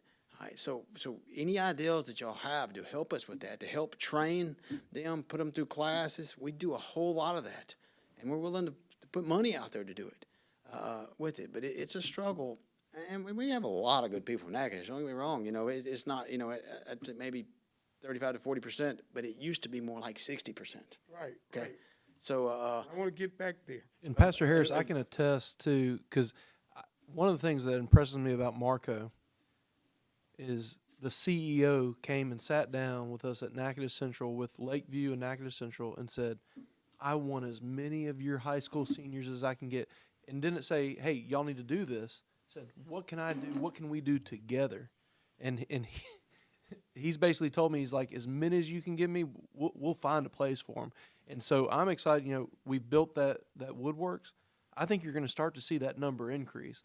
And but it's also just so refreshing to see a CEO of his stature come and sit down with a high school principal and counselor and say, how can I help you make this happen for Natchitoches Parish? And it's dual enrollment. Yeah. That's what it is. right. That's the key to it, dual enrollment. That's right. I Well, mentioned and that. there's something else that we're going to see too. Has benefit strength throughout the United States, and Marco maintains theirs. The dollars that attach to your benefit package is enormous. Yeah. And people don't understand. A 21-year-old has no concept of benefits because they're healthy. A 51-year-old has a much different perspective. It's amazing our return rate on people that leave. When they leave us and they recognize what they were getting at Royal Martin, they don't get somewhere else and they come back. We have a lot of those. But to answer the question about Woodworks, I mentioned we hired 14 students out of the graduating seniors out of the Woodworks program this year. Guess how many of them were from Natchitoches Parish? We hired 9 in Natchitoches Parish. But guess how many of them were from Natchitoches Parish? 0. Wow. All right. Why? Was the Woodworks program working back then? It wasn't. We've been fighting, and finally we've got energy to get it going. So we're here. We'll do a lot of things. You know, we need people. There's no doubt from it. So if there's something out there, let us know. We're absolutely behind it. We tonight, we make that commitment. I know the majority of this board, we've been fighting, we've been pushing, and any support you need with that, don't hesitate to reach out to us, to give us a call. We have a team that's just totally focused on hiring and doing things, training our people for that. So we'll get involved, and we spend time here in Natchitoches already trying to figure that out. But I've struggled some. So anyway, I appreciate it. I do appreciate the support for it. As we hope to see more projects like this coming, because we really hope to expand that. And I'm serious about that wall of wood we have out there. All right? There are a lot of other products that are fixing to start being made. They're already being made. There's jet fuel being made in Columbia, Louisiana. There's cogen plants. All those things. Well, guess what? We own 68,000 acres here. We got to figure out something to do with it. And where else would we want to do it than right here in Natchitoches Parish? All right? So, you know what? And we just need the people. yeah. Thank you. Thank you. Thank you so much. We have Ms. Laura Lyles with the Chamber and the Natchitoches Economic Development Alliance would like to spend 3 minutes educating us. There's no way to follow that. I really appreciate Jeremy Burford making the trip to speak to you guys tonight. Laura Lyles with the Natchitoches Area Chamber of Commerce and newly named Executive Director for the Natchitoches Economic Development Alliance. I'm not going to pass up the opportunity to speak in favor of this. We are here to champion business and industry in the parish, and so I really just want to bring home everything that Jeremy said. We are very fortunate to have the industry that we have in a parish with the population size that we have here. So if we had a new industry or a new business coming in with 680 jobs that wanted to set up shop here, the governor would come and we would have a big ribbon cutting and we would all be dancing and singing. And so I just want to ask you all to support the guys that are here and trying to hire our folks out of the school system. We need to dance with the person we brought to the dance or something, however that thing goes. We have to support retaining the jobs that we have and support retaining the businesses that invest in our community. Roy Martin is a huge community supporter. We do take a lot of our leadership Natchitoches participants through their tremendous facility. When they say it's the largest plywood mill in North America, we had to go across catwalks to see how huge this plywood mill is, and it's right in our parish. We are very fortunate to have it here. And so it's a very small ask as far as dollars to the school board, but it is a huge investment on their part into our parish. And so I think it's just kind of a good faith measure for us to support them in this way. And you talk about a partnership. We say hashtag together we can. This is the definition of that. They're trying to grow their company so that our tax base increases, which means your budget increases, which means we can educate our kids better and support the workforce that they're trying to find. This is what it's all about. So I really appreciate your consideration. I did bring new chamber directories. I promise it wasn't scheduled like this, but we happened to have written a feature story on the timber industry in general and its economic impact on Natchitoches Parish. The centerfold is where you'll find information on our top employers. You'll see Royal Martin on that list. Again, very fortunate to have them here. And then the page right before that, you'll see a little bit of a description on the economic driver that the timber industry is. It's huge for our parish, and it's not just what they do, but all the truck drivers that drive through. You could tell me, but how many trucks drive through every single day? They're stopping to get gas. We get the sales tax and the added benefit from all of that. So this is a huge decision, and I appreciate you guys' consideration. And I hope you'll all vote yes on next week. I have business cards for any of you folks who don't already have my cell phone number and get calls from me all the time. You will eventually. It is only a matter of time. So I'm going to pass those out. If you have questions about what ITEP is or how it works or what the process they have to go through to get this, it's very stringent, and the state has approved it first, and now you guys get to have the opportunity to do the same to support them. So I appreciate your consideration. Thank you, Ms. Lyle. Thank you, Laura.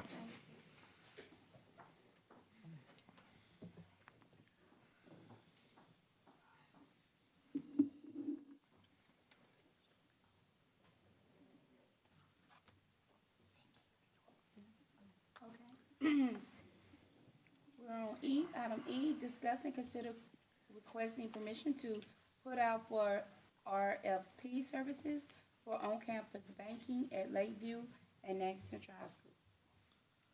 So, this is exciting. We would like to do something we've never done in this parish before, and that would be to provide full banking services at each of our high schools. We're asking permission to put out an RFP, slightly different than a bid. The banks can have some flexibility as to what kind of services or imagination that they want to use and what services they can extend. We have listed here under purpose of the on-site the basics that we're going to ask for. Each of the banks in town or wherever the banks may come from are willing or able to expand this if they want to offer additional services. This will also go towards helping our high school campuses become cashless, and because it will allow for a logoed debit card on campus. It's not required. It's not required, but it is going to, and it is. If you look at other high schools, it is something that is it is taken advantage of by the kids. It'll also be their first introduction to banking, so it is also educational from that standpoint. They will start to interact themselves. Of course, because they're not 18, their parents will be involved in this whole matter of opening up accounts and doing banking functions there. So, Lee, they will have manned on-site offices? Yes, sir, and ATMs on site. So the example of this is we went to Walker High School, and they have I can't remember the name of the bank. It's one of the local Neighbors Credit Union. Neighbors Credit Union. They have a small, almost like a bank you would see in a grocery store. It's staffed by one full-time adult member of that banking team, but then they have internships with students who work the bank, and students can come at any time to utilize it. Now, the one in Walker was set up to where it was situated in a way that could also be accessed by community members. I don't know if that's where we're at, because that poses some issues, but that would be part of the RFP.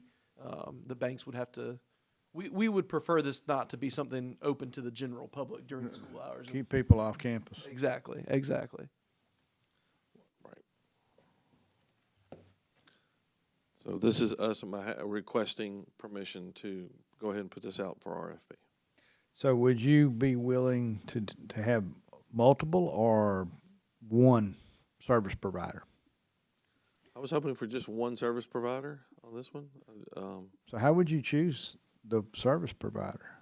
We would take a look at all the RFPs. I mean, I think in my days when I was in the college textbook industry, we made several RFPs. They would have to, honestly, some of the vendors would make a variety of different offers, and the university would have to pick who they thought was the best vendor based on what they thought their needs were. This is our basic list of things we would like to ask the bank to provide. The banks could expand, and based on that, that might offer some advantages. We'd like to just do business with one bank. The bank will also pay a little bit of rent for their space as well.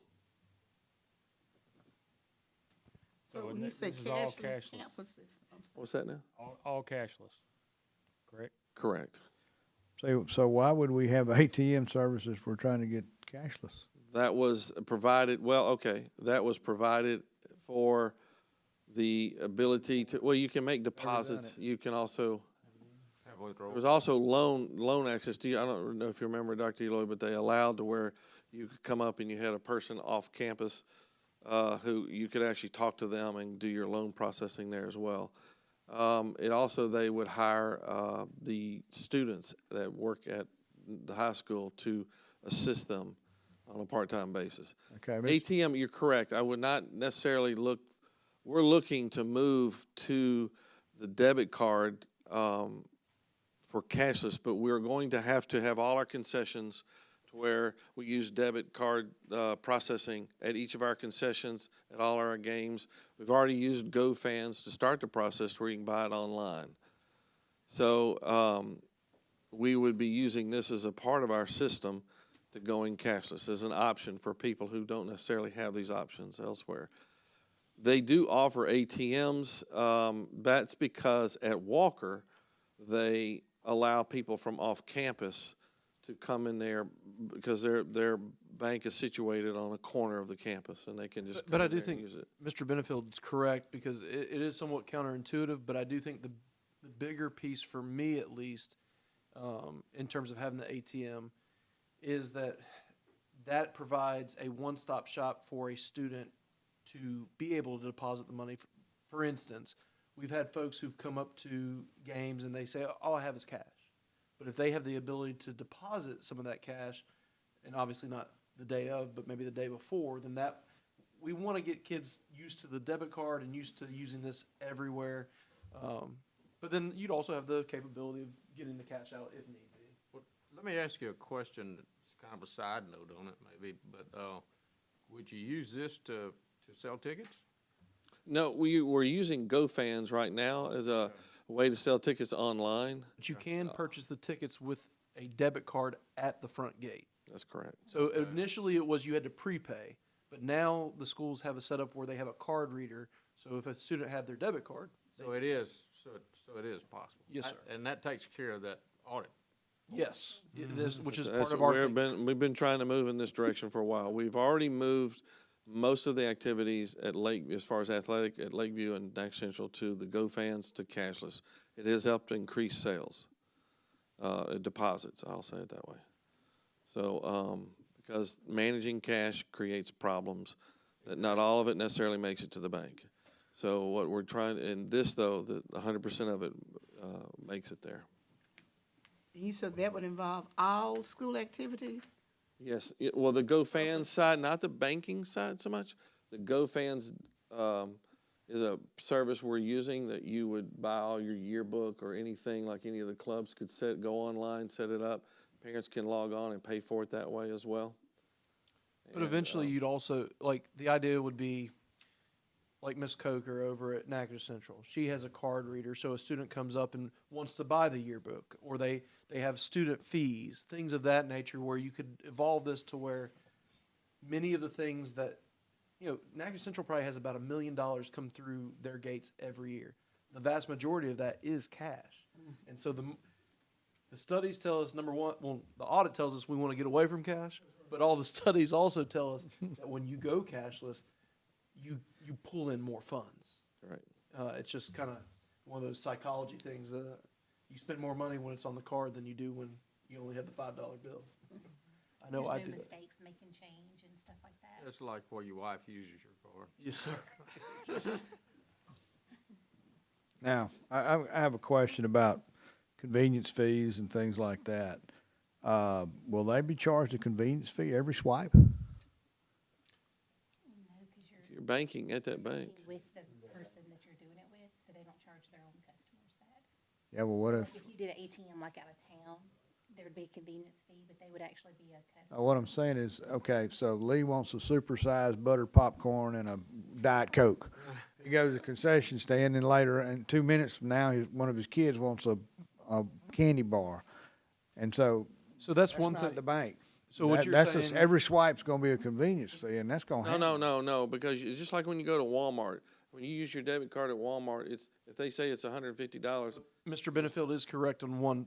I think what he's referencing is that athletic tickets. the GoFan site, and that's something you and I are working on, does have a convenience fee that we are working to roll into the overall price so it's not affecting fans. Because as one of my staff members said, you go and pay $10 and you feel, okay, whatever, that's fine. And then you look at your statement and you got that $1 extra on a convenience fee. So, yeah, we want to avoid that, and that's something we're in process of. Well, all merchants have it on their door now. They tell you, hey, if you use a card in here, we're gonna charge you. Yeah. I mean, it's so. Well, the intention at concessions right now was not to do any of that. This should be, this is supposed to be about being student-centered, student-friendly. So we want to make this as easy and as non-punitive in that sense as possible, because this is about, like Mr. Wascom alluded to, my first debit card was in college, and I can't tell you how many times I overdrafted that sucker and my parents had to bail me out because I didn't understand it. If we can get kids as early as freshmen starting to bank, I mean, that's not an academic thing, but that's a life skill that's going to last them a whole lot longer than solving y equals mx plus b. Well, I had 4 boys that had 4 credit cards at one time, so I can tell you it's got to be a learning situation. Yeah. Certainly. That was my concern, is the service charges. If our goal is to not have those, then yeah, this is okay. Like when we go into the game and everything, and they're swiping our card, we get a service charge on that? I got a call. Yes, me and Mr. Wascom, I think Mr. Benefield brought it up to us, and we've also had some staff, and so we're looking into it because we want to also have continuity between Lakeview and Central, so that way parents aren't feeling one way at Central, another way at Lakeview, but we are in the process of that because we also don't want to take money away from programs, so we're trying to balance that out. Thank you so much. Yes, sir. I don't get cussed out. So that means the general public would have to be using those So cashless system when they come and attend activities like games and whatever. yes, ma'am. And so I'll be honest with you. They're doing it now. They're doing it now, but it has been I think 2 years from now, everyone's going to love it. Right now, it's training everyone to realize that you have to do it this way. We feel it's important, like we said, for the audit, but there's some growing pains with it right now. I imagine. Yes, ma'am. And we thank y'all for doing it because probably next year we won't get that saying, hey, I need to get better control over Yes, sir. That's right. It's a trend nationwide. Like if you go to a Texas Rangers game like I did, to my amazement, I took cash. Never got a chance to use any of it because they only take credit card. LSU. Or debit card. An LSU game. Every time I go to an LSU game, I bring cash and I forget, and it's all cashless. So. Well, it's faster and they don't have to, it's recorded. But it also keeps us out of the audit trail too. And I will tell you, the experience is, like for instance, the Red River game at Lakeview, last year's numbers versus this year's number, the crowd looked about the same. But we deposited an extra $1,400 because it was cashless. When you got to realize too, there are some people who will buy tickets, but they won't show up, and I mean. No refund.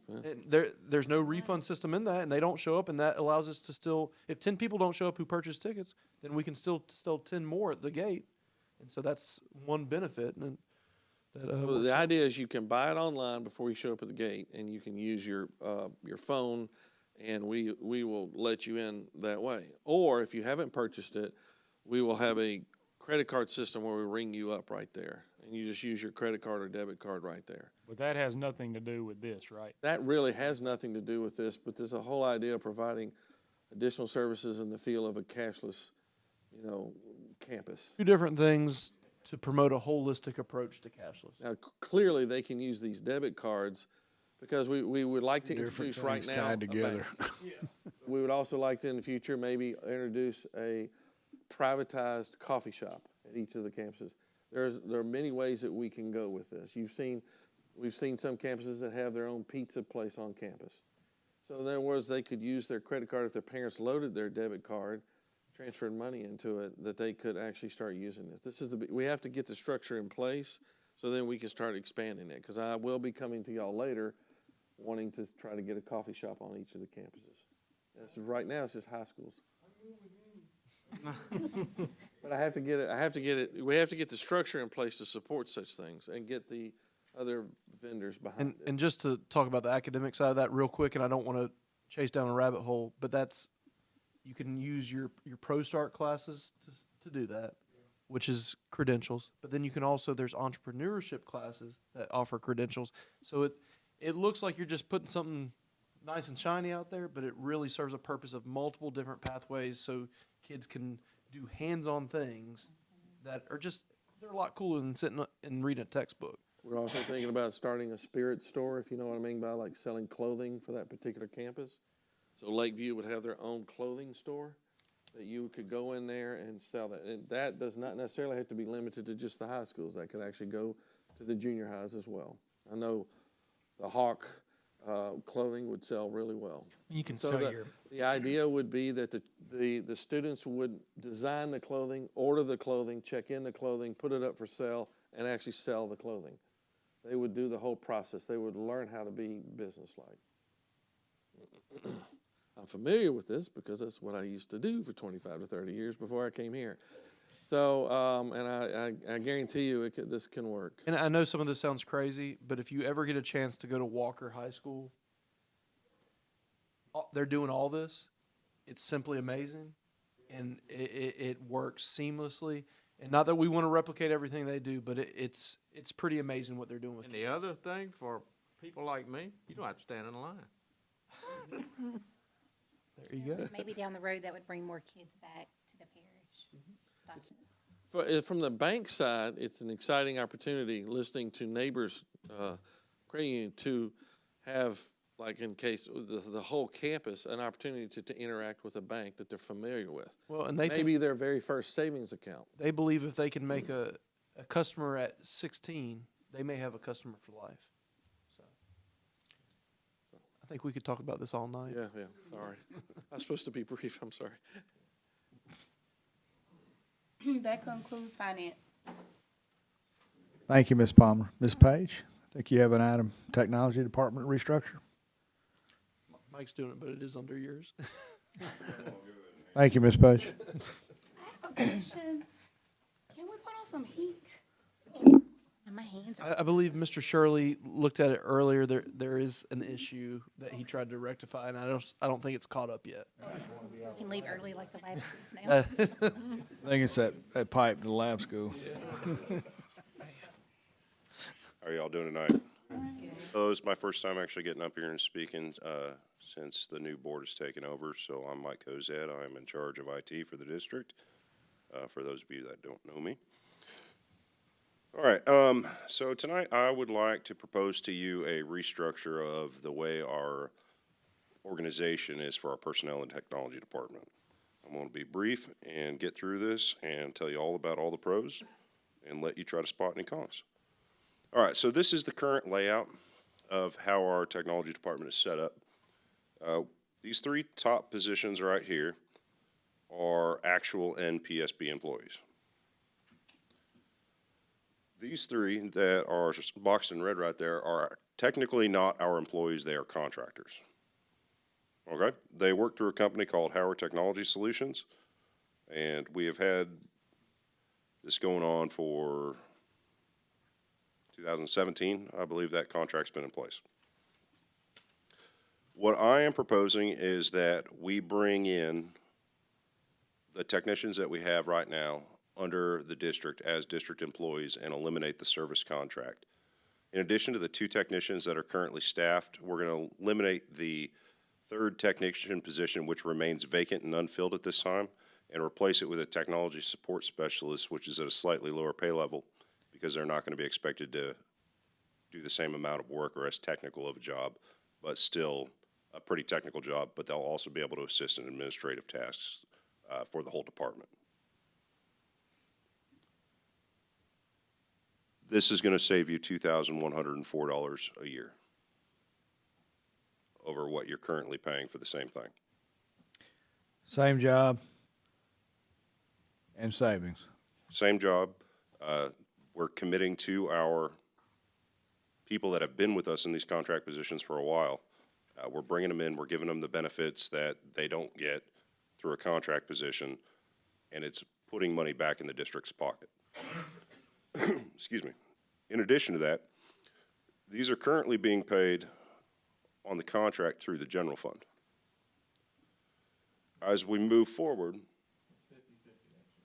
50-50? You guys re-decide that? Yeah, that was renegotiated. Okay. Well, the concern is that we'd be able to move back without supplanting, but I guess they've already addressed that issue. So a portion of this is not going to be coming out of general. It will be picked up by federal programs. But we'll also be able to improve our department stability and security. We're in control of everything. Our people that are district employees are more likely to stay here for the long term as opposed to a contractor, which is more seen as a temporary solution. Committing to the individuals who have been committed to the district over the previous years. I can't stress this enough, that some of our best work that has come out of this department has come from people that are technically not our employees. And they don't get sick days. They don't get vacation days. They're not in TRSL. They're not in TRSL. One of them sitting back there running the broadcast tonight, and he's not getting paid for it. No, and these are the people that are in our schools. Like, these are the main ones that are in the schools on a daily basis. These are the ones that work. fix They're around the everything. kids. They're around, like, How long have they been contracted? Nick's been contracted for 5 years. Our other one, Caleb, has been there for 2 years. The position that's currently vacant, that person was in there for 5 years as well before they had to, they separated from us. Would they have to reapply? Yes. Okay. Yes, these would be open positions. My focus right now, especially when we have a vacant position and all the transitions that we're going through as a department, my main focus is familiarity with our systems. So yes, they have to reapply, but one of my biggest job criteria is you have to be able to show up day one and you have to know what's going on and what to do. And it's open for everyone to apply, but it's a hard chip to try to up if you think that you can compete with someone that's been there for 5 years doing the exact job that I'm trying to fill. I mean, I can speak to this and say I think this needs to happen. These people are vital to the day-to-day functions of the school. Can't tell y'all how many times every day, if we have anything go on with our technical, which is more and more every day and every year in the schools, these are the people on the ground that are really keeping instruction rolling on a day-to-day basis, so. Would they be eligible for tax checks now? Yes. They currently are not. They are currently not eligible for tax checks. Similar when we did. When COVID stipends came through. Some of these were some of the hardest working people through COVID. They were not eligible for it. So Is you that had, contract they're employee? contractors. So you had two people in the district that were instrumental in setting everything up. And, me and Dr. Eloy went in on giving them a pair of headphones, but I don't think it really had the same effect. But what Mike's saying is true, and I know we're talking about a restructure, we're not talking about people, but it's almost impossible to separate. Mike has, by far, one of the most effective, dedicated departments in the entire district. They are servants. Today I called y'all at 1 o'clock, and I said, hey, East is having some issues. The whole team goes over there. They find the troubleshoot, maybe. It's still down, but Yeah. we've got to But they just, process. any of us call them. And you just know the job's getting done. So we went from, if I remember your figures, 2.5, 3 years ago, we went from 1,300 devices to over 5,500 devices in the district, and these are the folks that keep it up and running. Correct. And in addition to that, that's kind of where I want to talk about the position that we are creating, which, again, since we've been without 3 technicians, we've only had 2 on staff since October. What we've noticed is that the actual groundwork we're managing with the staff we have. Where we're falling behind is a lot of the inventory, a lot of the devices that we have that need to be diagnosed. For us right now, okay, this device is having a lot of issues. We bring it in, we put it in the office, we issue them a new one because that's the fastest way to get the student up and running. We don't want to just consider that device written off, but none of us have time to go through this ever-growing pile of devices and figure out which ones can be fixed, which ones can't. That's something I would like this person to be doing. In addition, this person, let me go ahead and go forward to that job description, that sample job description. So this person, I would also like them to be staffing the new building, right? So one of the promises of that was drive-through tech support, walk-through tech support. New teacher, you walk in, you get your email address, you get your MacBook. At any time during business hours, someone's got to be there. That means instead of a technician that's out in the field diagnosing a very complex series of issues that could range from literally anything that we deal with, this person would be very focused on technical tasks that are repeated often and stay in-house to be able to address people that come in and need support. And they would be trained in Tier 0, Tier 1 levels, which to me would mean they're not necessarily going to be experts. I'm not going to expect them to code out a new website, but they're going to be able to solve most issues that any of your most tech-savvy friend could, if that makes sense. So there's 3 parts to it. There's that low-level technician, help desk technician type job. There's also a dispatch role to it because I expect this person to be able to monitor networks and relay that information to our technicians. Our technicians spend a lot of time driving. It's a big parish, rural, and they're going to be bouncing around. Well, sometimes they may not know something goes down until they're at the next place, and they may not be able to get on a computer and see where exactly that issue's at. I expect this person to be able to look at network diagnostic maps and be able to tell that technician, hey, this is where your problem is, you need to go here, and send that technician there, and that's going to expedite downtime, especially crucial during testing. And then the third part of it is administrative. I also am going to need help with the inventory tracking, our issuing of devices. There's a lot of paperwork and a lot of tracking involved in that. So it's a smaller portion of the job, but we need someone to do that as well. And by combining these 3 sort of needs into one position, we get something between an administrative person and a technician that I think it's just going to make the most sense for us. But there's nothing else like it in this district as far as this position. So, currently, so. Yeah, this is all proposed to begin the new fiscal year in July 1. So that's the technology support specialist job description that's proposed, and that is on board docs. Network support technician, this is very much in line with what their current job description is under their contract. There's not as much going on here because this position currently exists just as a contract. So it's just moving, this one is just moving these positions over to NPSB employees. Anything? Nope. All right.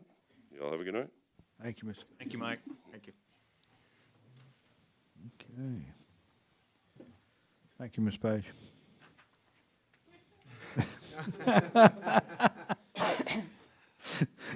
All right. Executive report, Mr. Dancy. Discuss 7A, discuss and consider 2023-2024 school calendar. Yes, sir. It's my favorite time of the year. So, last year, if y'all recall, and I'm sorry, Mr. Kozad, if you can bring up parameters first. Oh, I'm sorry, actually not parameters, calendar preparation.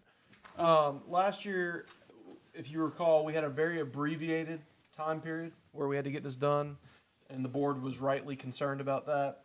Also, when we went out to schools, I believe some of our folks in schools did not get a full picture of all their staff, specifically our school food service workers, our custodians, and some paraprofessionals. So we've done some stuff this year that I think can show that this process was much more widespread, much more involved with all stakeholders. So in November, and this is kind of a misnomer here, but in November what I did is I just mentioned to y'all that we were starting it. We initially went to our principal advisory group, and that's a diverse group of elementary, middle, and high school folks, also rural and urban. We asked for their input. What do you like about the current calendar? What do you dislike about the calendar? What do you want to see change? What do you want to see stay the same? That same time, I reached out to my teacher advisory council. Same type thing. I actually had multiple meetings with them because some of them couldn't make it. I made a special trip out to Marthaville and made a meeting with those folks. Same thing. What do you like? What do you not like? Etc. Then we went out to a parent advisory group, but I would say that 80% of the teacher and principal group are also parents of students in the system. So we kind of hit parents up twice. Same thing. What are the themes? What are all those things? Then in December, we send out a general survey that says, just tell us what you want in a calendar. What is your big rock for the calendar? So then we have another, we get the principals to name a school calendar work session representative. And in that time, what we've done is we've taken the themes that we've seen from what everyone said, and we create some drafts.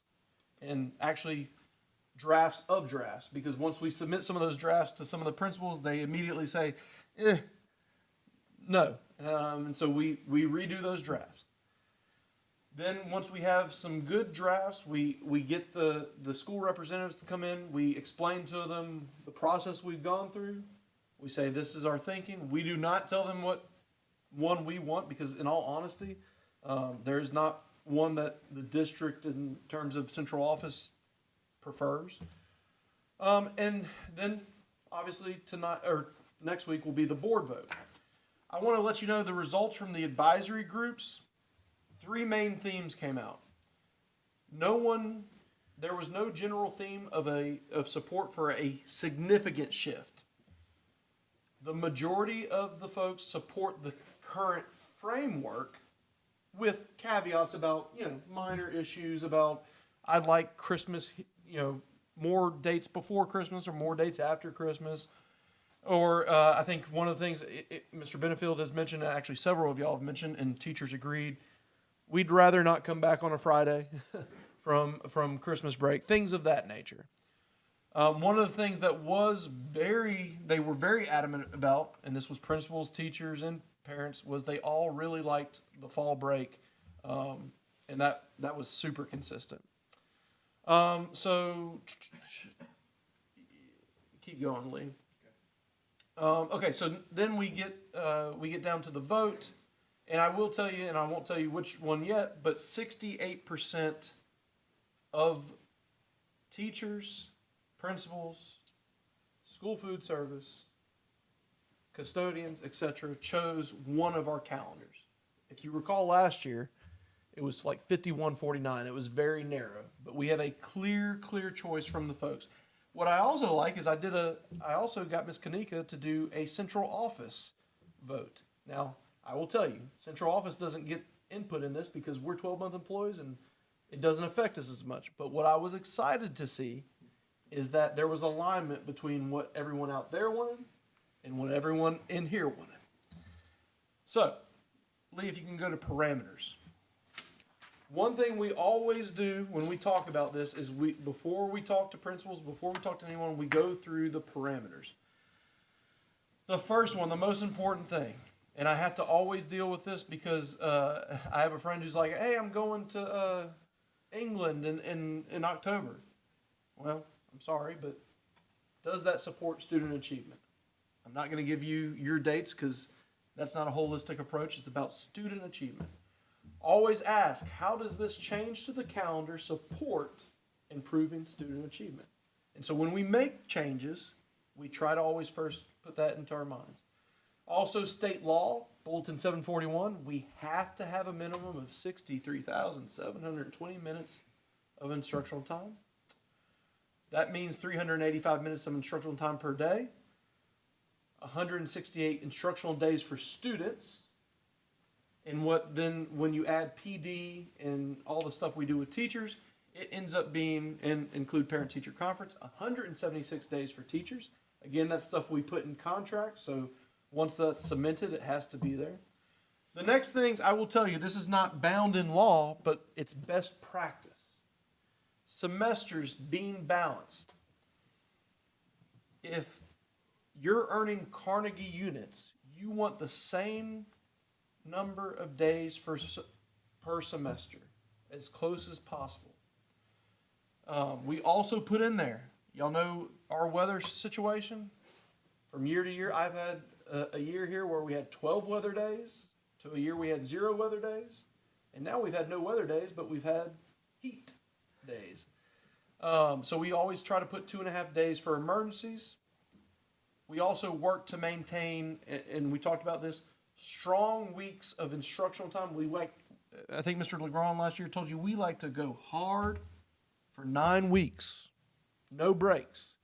Teachers, students, they hit the ground running. They go deep. They do all their data. They get all their stuff. And then they take a nice break.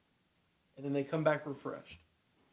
We also, and this is a point of contention, I'll tell you this, between elementary and high school, but we feel it's incredibly important to end the fall semester before Christmas. Because can you imagine doing all of your schoolwork, learning all the stuff, going home for 2 weeks, and then taking your finals in January? It doesn't make any sense. So we try hard for that. And then finally, school systems, this is a new state law. We have to declare a public holiday in the first Tuesday after the first Monday in November, only in even-numbered years. So we actually received a reprieve on that this year because we didn't have to do that because it's not a federal election. All right, that being said, we can show you both calendars. There are many similarities. Calendar A has an earlier start. I think also there's some difference in the Christmas holidays and some just nuances. It's probably easier for you to look at your screen, and hopefully you've dug through this. Hopefully over the next week you'll dig through this. Calendar A received 32% of the vote. And if you turn to calendar B has a later start. Students will not start. I know that was an issue last year. If y'all recall, students started, I think, on the 4th or 5th of August. That was a lot of people were upset about that. Students don't start this year until the 9th of August. And then, some things with Christmas and so on and so forth. Also, if you look in May, that last day it says school holiday. The teachers, if we didn't do it this way, they would have actually had to come to work on that Memorial Day holiday, but their last day now instead will be that Friday before. Let me put a nice little bow on this by saying, as board members, I know this is one of the most important things you do. And I know you probably receive more input and criticism on a calendar than anything you do. There is no perfect calendar. We could go through this process for the next few months, and I'm not going to give you another calendar that will be any better in terms of getting that response from the community. But what I can tell you is that this was a democratic process. It was a process that involved every stakeholder, no matter their position. And it's a process that I believe we continue to refine, but I am proud of how we did it this year, especially in comparison to last year. Questions, comments, concerns? I'm ready for it. So option B, is that the best one for the student? It is? I believe, so. I mean, I'm asking. Yes, sir. So, research. So when I look at both calendars, what we're really committed from in the teaching and learning department is we believe that those hard 9 weeks of work followed by the week of break, we're starting to see that really in our data. We saw it after quarter one. I think I told y'all after quarter one when Ben did his, we're starting to see that we have data now in quarter one that's higher than when schools ended in quarter four last year. And we truly believe, based on the data, that 9 weeks of hard instruction, 1 week off, is supporting that. I'm not going to say it's completely the entirety of it, but it's supporting that. So I can tell you honestly that A and B, I don't believe either one deviates enough to say one is quote unquote better or one is quote unquote worse. So B was the 68%? Yes, ma'am. B does take it all the way, in high school purposes, all the way to the 20th.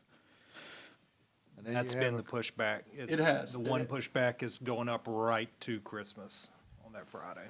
Yeah. And Well, then you have parent-teacher conference right behind it, and at that point, how many actually attend? So I'm actually excited to hear that because what we believe, because we had some pushback from teachers at the high schools about that. They said, we actually had pushback from elementary teachers. They said, man, those high school folks, they're not doing parent-teacher conferences. I actually went and got data from, and I'll have to get you the exact quotes. We had close to 200 at Natchitoches Central, but I was there that night. And I can tell you, number one, I believe that's going to grow because what they're doing is they're actually changing. It's really not a parent-teacher conference in that January or the December one. It's more of a not school fair. It's where they can come and say, hey, I need to get information on Jumpstart. I need to get information on this. It's not so much talking to teachers as it is talking about counselors and those type things. And we believe we're going to grow that. I think Micah or Mr. Coleman is calling it the powwow. We believe it's going to grow, but that night what struck me is the questions being asked at that event were so specific and so important to graduation plans and things of that nature that I'll be honest with you, even if 10 people showed up, I would have called it a success. 200 showed up. Our goal next year is to double, if not triple that. But I do think the way we're repackaging that December parent-teacher conference is going to be important to grow it. Because you're right. I mean, it's up against the holidays. It's hard to get folks jazzed up about that stuff.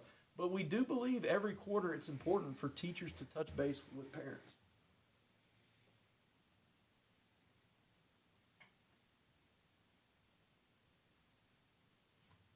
I just admire all the work that went into it.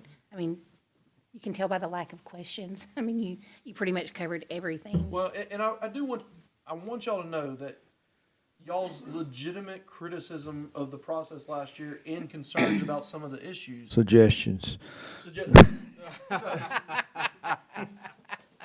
One of our main concerns was we took them to starting heart. date, Yes, ma'am. in August. We took them to heart. So early. And we recognize that those are legitimate concerns, and we really, really tried to address as many of them as possible.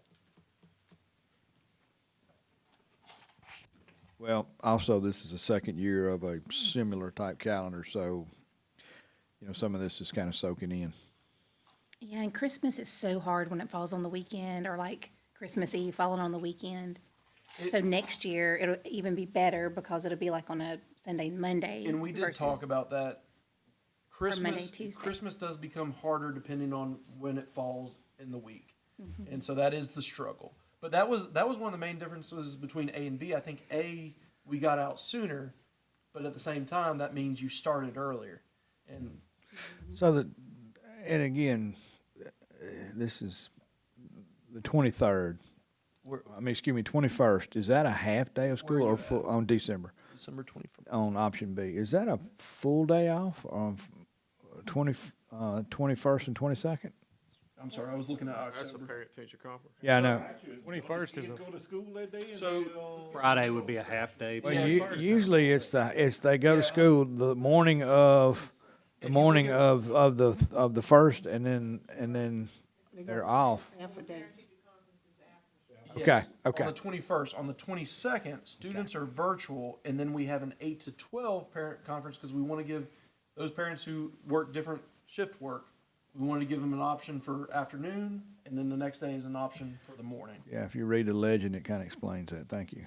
I mean, my only thought was, is the full week of fall break a non-negotiable? I wasn't part of the planning, so I don't. So Teachers will merge. it's, I would say, so we've done 2 years, and 2 years ago it was a 3-day, which, I mean, didn't bug me, I'll be honest.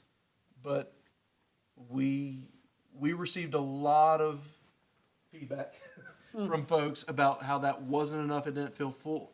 And then this year, conversely, I got a ton of feedback that they loved it. On my teacher advisory council, I will tell you, there was one teacher who said, of the 12, I think that's on it, there was only one teacher who said, I just want the 3 days.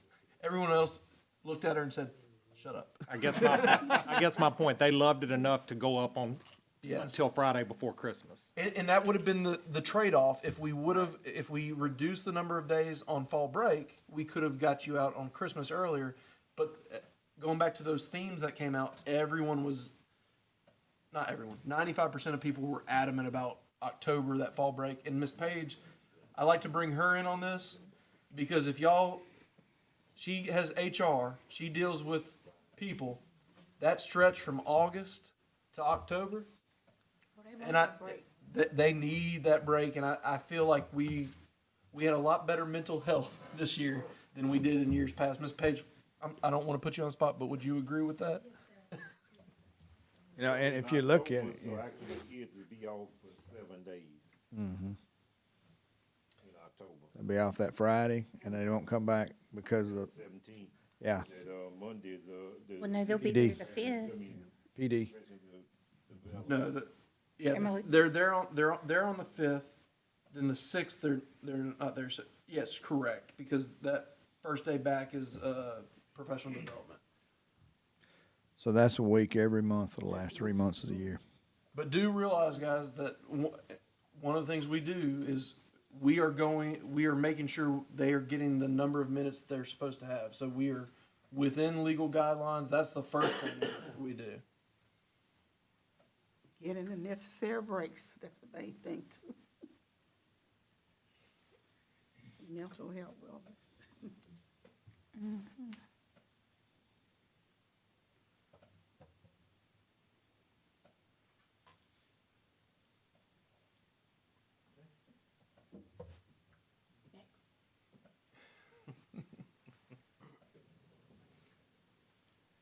Board members, any questions for Dr. Eloy and the calendar committee? Can I say one thing before we adjourn? Are we getting ready to adjourn? Oh, we're not We adjourned. adjourning? Oh, no, we've got plenty left. Wait, we can leave? I hadn't looked at the, oh, yeah, we got a whole bunch. You should have brought supper, Dan. We need it. We're just beginning to have fun.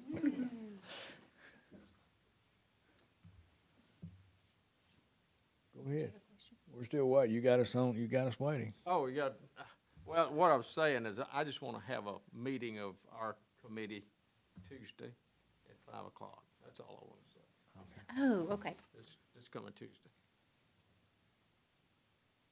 So Emil, Micah, okay, and Ms. Dorothy, she can make it. Be there. Oh, wait, what's Okay, well, then we're gonna need to 5 redo o'clock. the policy thing later. Okay, I maybe won't be Wednesday. there. Hey, Russ, I won't be there. Oh, okay. I've got to drive volleyball girls to Ruston on the 7th. And I apologize, where are we at on the agenda? Wait, before, we're kind of stuck here. Let's take that at the end. If you'll do, see if you can do it Wednesday. Yeah. Yeah, we're moving,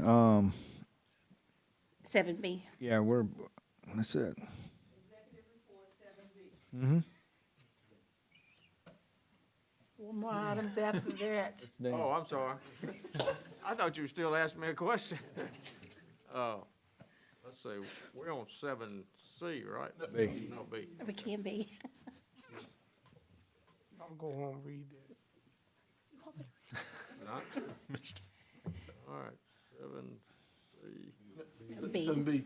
7B, that's what I thought you said. Oh, okay, I was pulling up attorney-client fee contract, is that it? Is this the, yes, this is the vaping. So, okay, a few months back, Mr. Geis sent us an email about a national litigation against the vaping companies. It's a class action lawsuit. It's being, I've already spoken to the attorney. We have the ability to enter into this agreement. Several Louisiana parishes are. I know Grant Parish definitely voted on it, I think, last week, and they're in it. I think several surrounding parishes are. There is no cost to us. This is only if they receive a settlement, then we would receive part of that, and they would recoup their costs out of it. But this is, we've talked a lot, I know, whether it's in the board meeting or out, about the scourge that these vapes are and what they're doing to our young people, and the way they're actually trying to market them in a fun way with all these flavors and colors and all that. And so if the board feels that this is something we want to pursue, you would just have to vote on it, and we would enter into this contract with the litigation. France Law Group. If we do decide to do this, excuse me, I would love to see us use the money, if we get any of it, to actually buy vape detectors for the high schools, because it is rampant. That's a good idea. I would love to do anything that addresses the problem, but I will tell you I've done some research on the vape detectors. And the current ones that are out there, I've talked to Sulphur High School and Pineville High School, and they have found them extremely ineffective.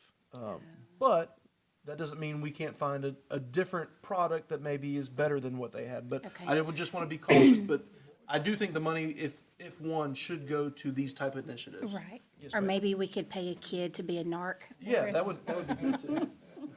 Well, I think we need to somehow incorporate it in our high school curriculums, just how damaging these things are. I mean, They because know, they absolutely know, and they don't care. I hate to say that, but there's so much free education out there about it, and it's just overlooked, and it's really becoming a habit in middle school. There are a lot of middle schoolers who pick up that habit. They're very cheap. It's bad on your lungs. Horrible. The popcorn lung and all that. Horrible. But they're very cheap, and the businesses, I'm not talking about local businesses, but some of these vape businesses nationwide allow young people, minors, to purchase these things. And so it's a major issue.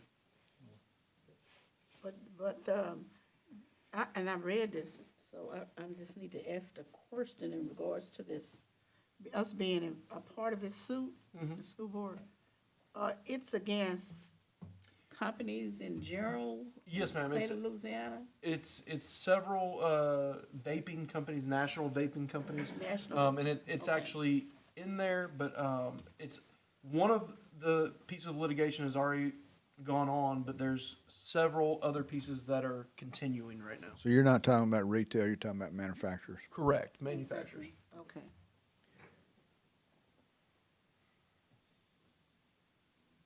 So we're ready to go to the next one?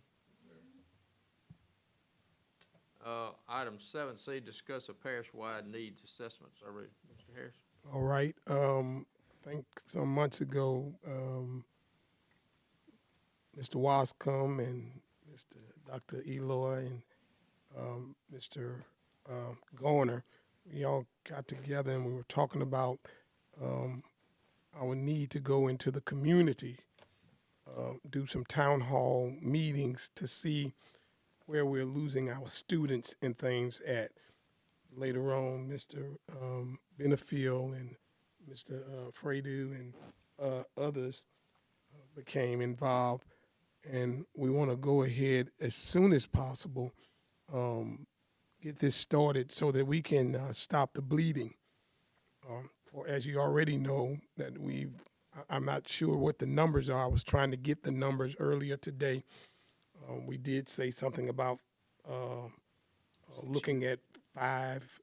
I kind of looked at the pandemic so that we can measure the pandemic and then post where we're at right now and before the pandemic where we were at. And then to do I guess when a student leaves, an exit survey of why they left our district. But if we all come together, I think we can get out in the community, because I'm not sure that they're going to come to us and tell us why their kids and things are leaving our district. But we have to go to them. So I know Mr. Wascom probably has a whole lot to say about this, but as soon as we can put all of the bolts and nuts together and get this done, Chad and I had a meeting scheduled in the Goldana area. We got to get with key folks in those areas so that we can talk with them. I talked with some of the other districts in other areas, whether it be Sabine and Red River and some of these other areas. They're not doing what we're doing, but they're having some of the same problems, though, because of all these little schools popping up, and there's a major situation that's going on that I don't think these parents actually know. By the time that child get ready to graduate, there's a big problem that takes place, and I think they need to know it because the people are not telling them. And so, with that being said, I'll give over to. Well, I mentioned to Reverend Harris about the noticing certain schools had quite a significant drop off or were dropping off.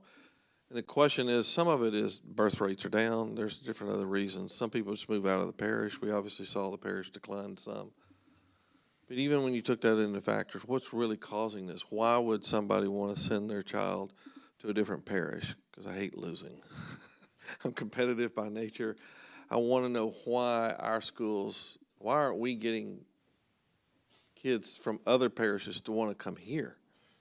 And maybe we do have a few that are doing that, but it's relatively few. So we're losing more, but I wanted to let everybody know that I think we need to make an effort as a school board, as a district, to figure out what the reasons are. And I can also provide some color to that, in that every time a student exits, and this is any school, but anytime they exit, we give them an exit code.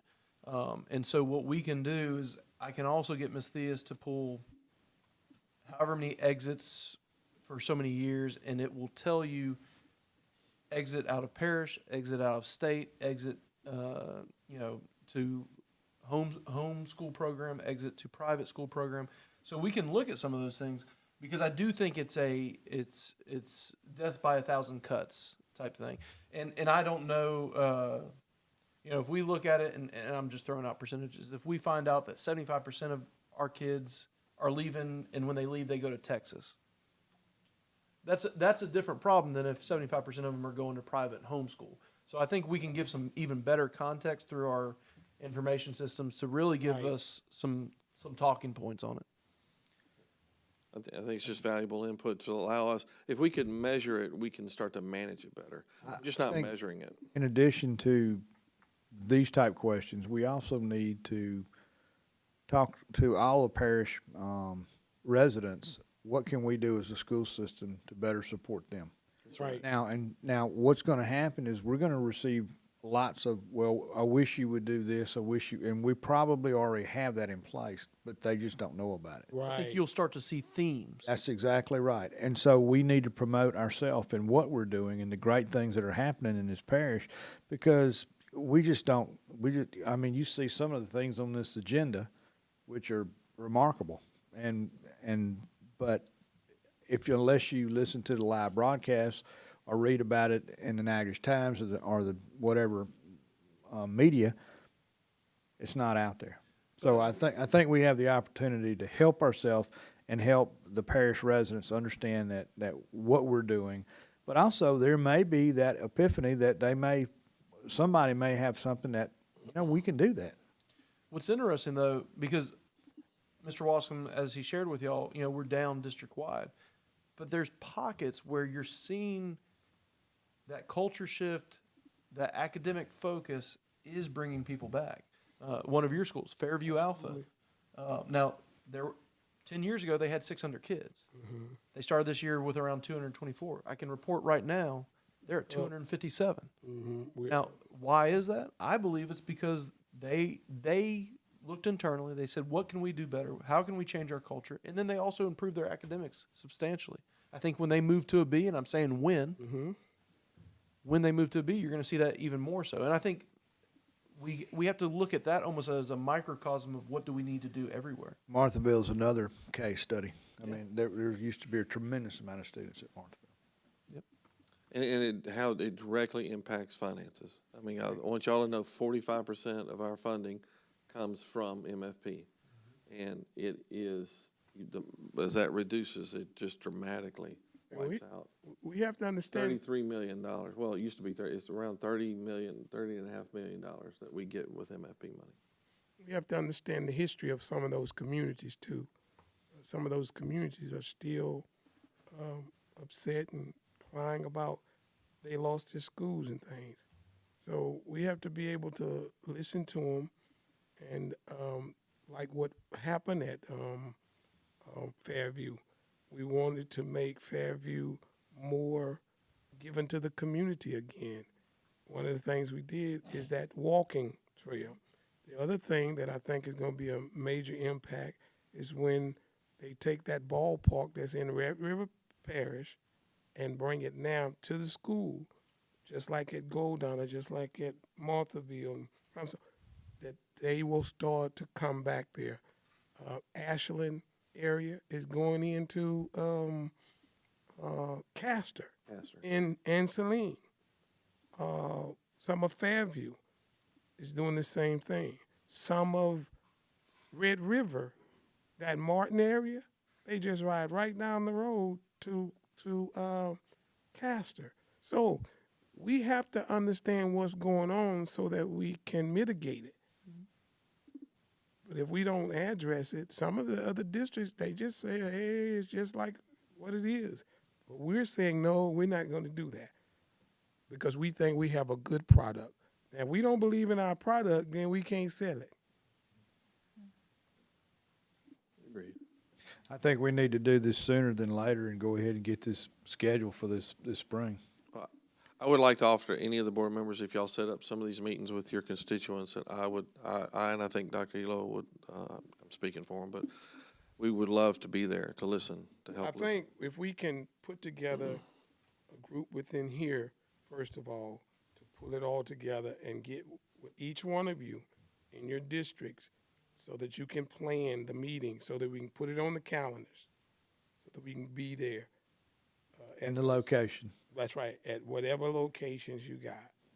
And I'll be honest with you, again, okay, like we have Ashland and outside from Ashland.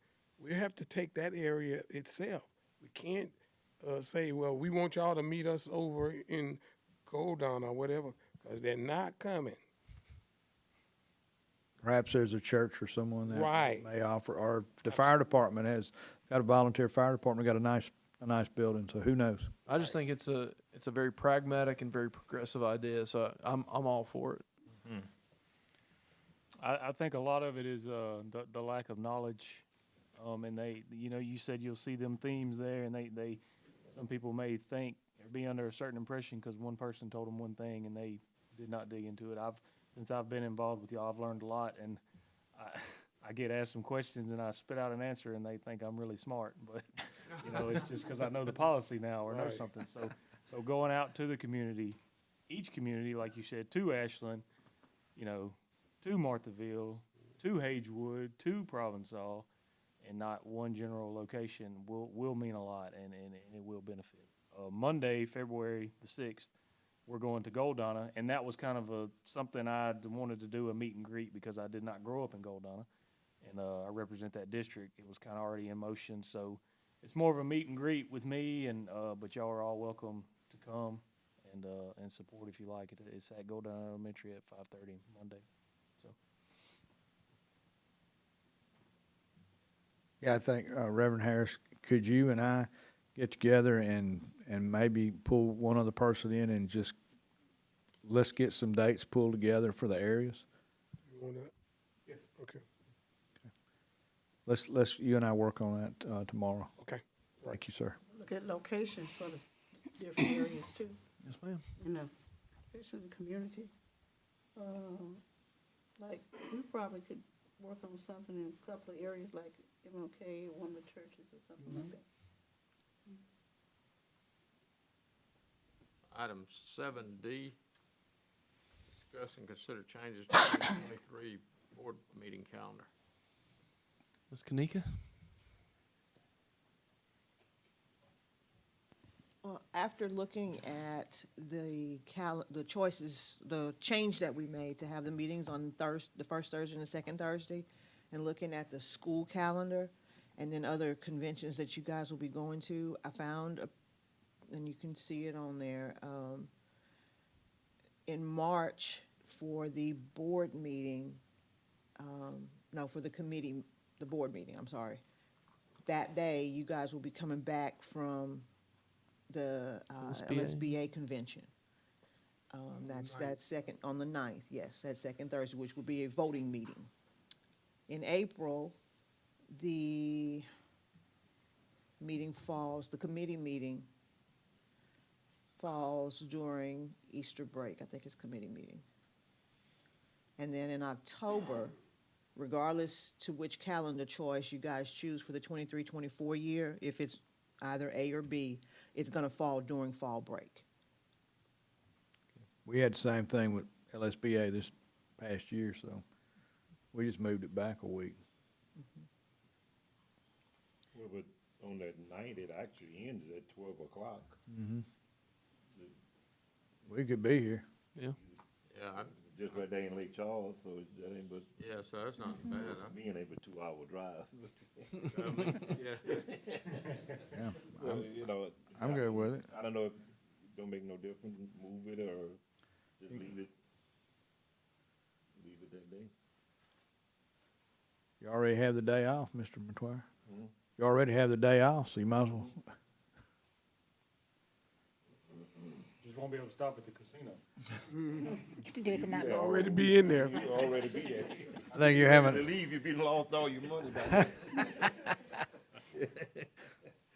Okay, well, we'll discuss it on Thursday, but board, think about it, leaving it like it is. And, Ms. Kanika, you said that second was, in Easter, right? I mean, excuse me, fall break. Fall break. Yes, and I'm looking in my public content, I think I may have put one of those dates wrong. Okay. April would be the 6th and the 6th and the 13th. Yes. Right. So it's the committee meeting that falls, these dates were crossing up on me. Easter break is on the 3rd, so, yeah. So that's, okay. Well, on that one, the next week, could we do the Tuesday, Thursday like old school? See, why not?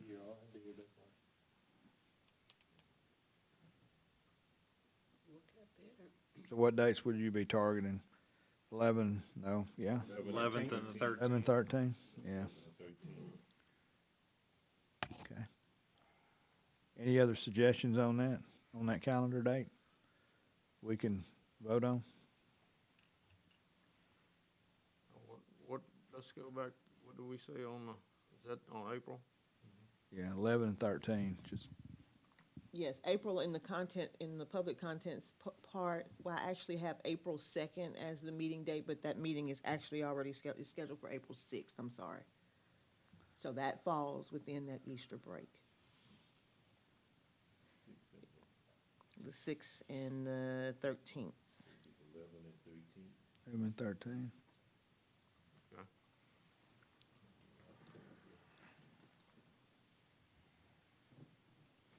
All right, October. Fall break. 5th and the 12th. That's gonna need a whole nother week.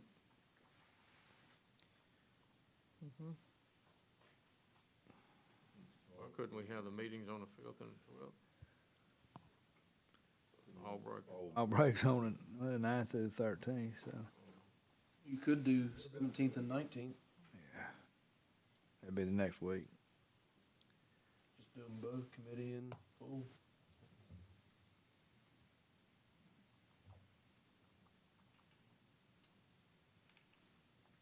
October.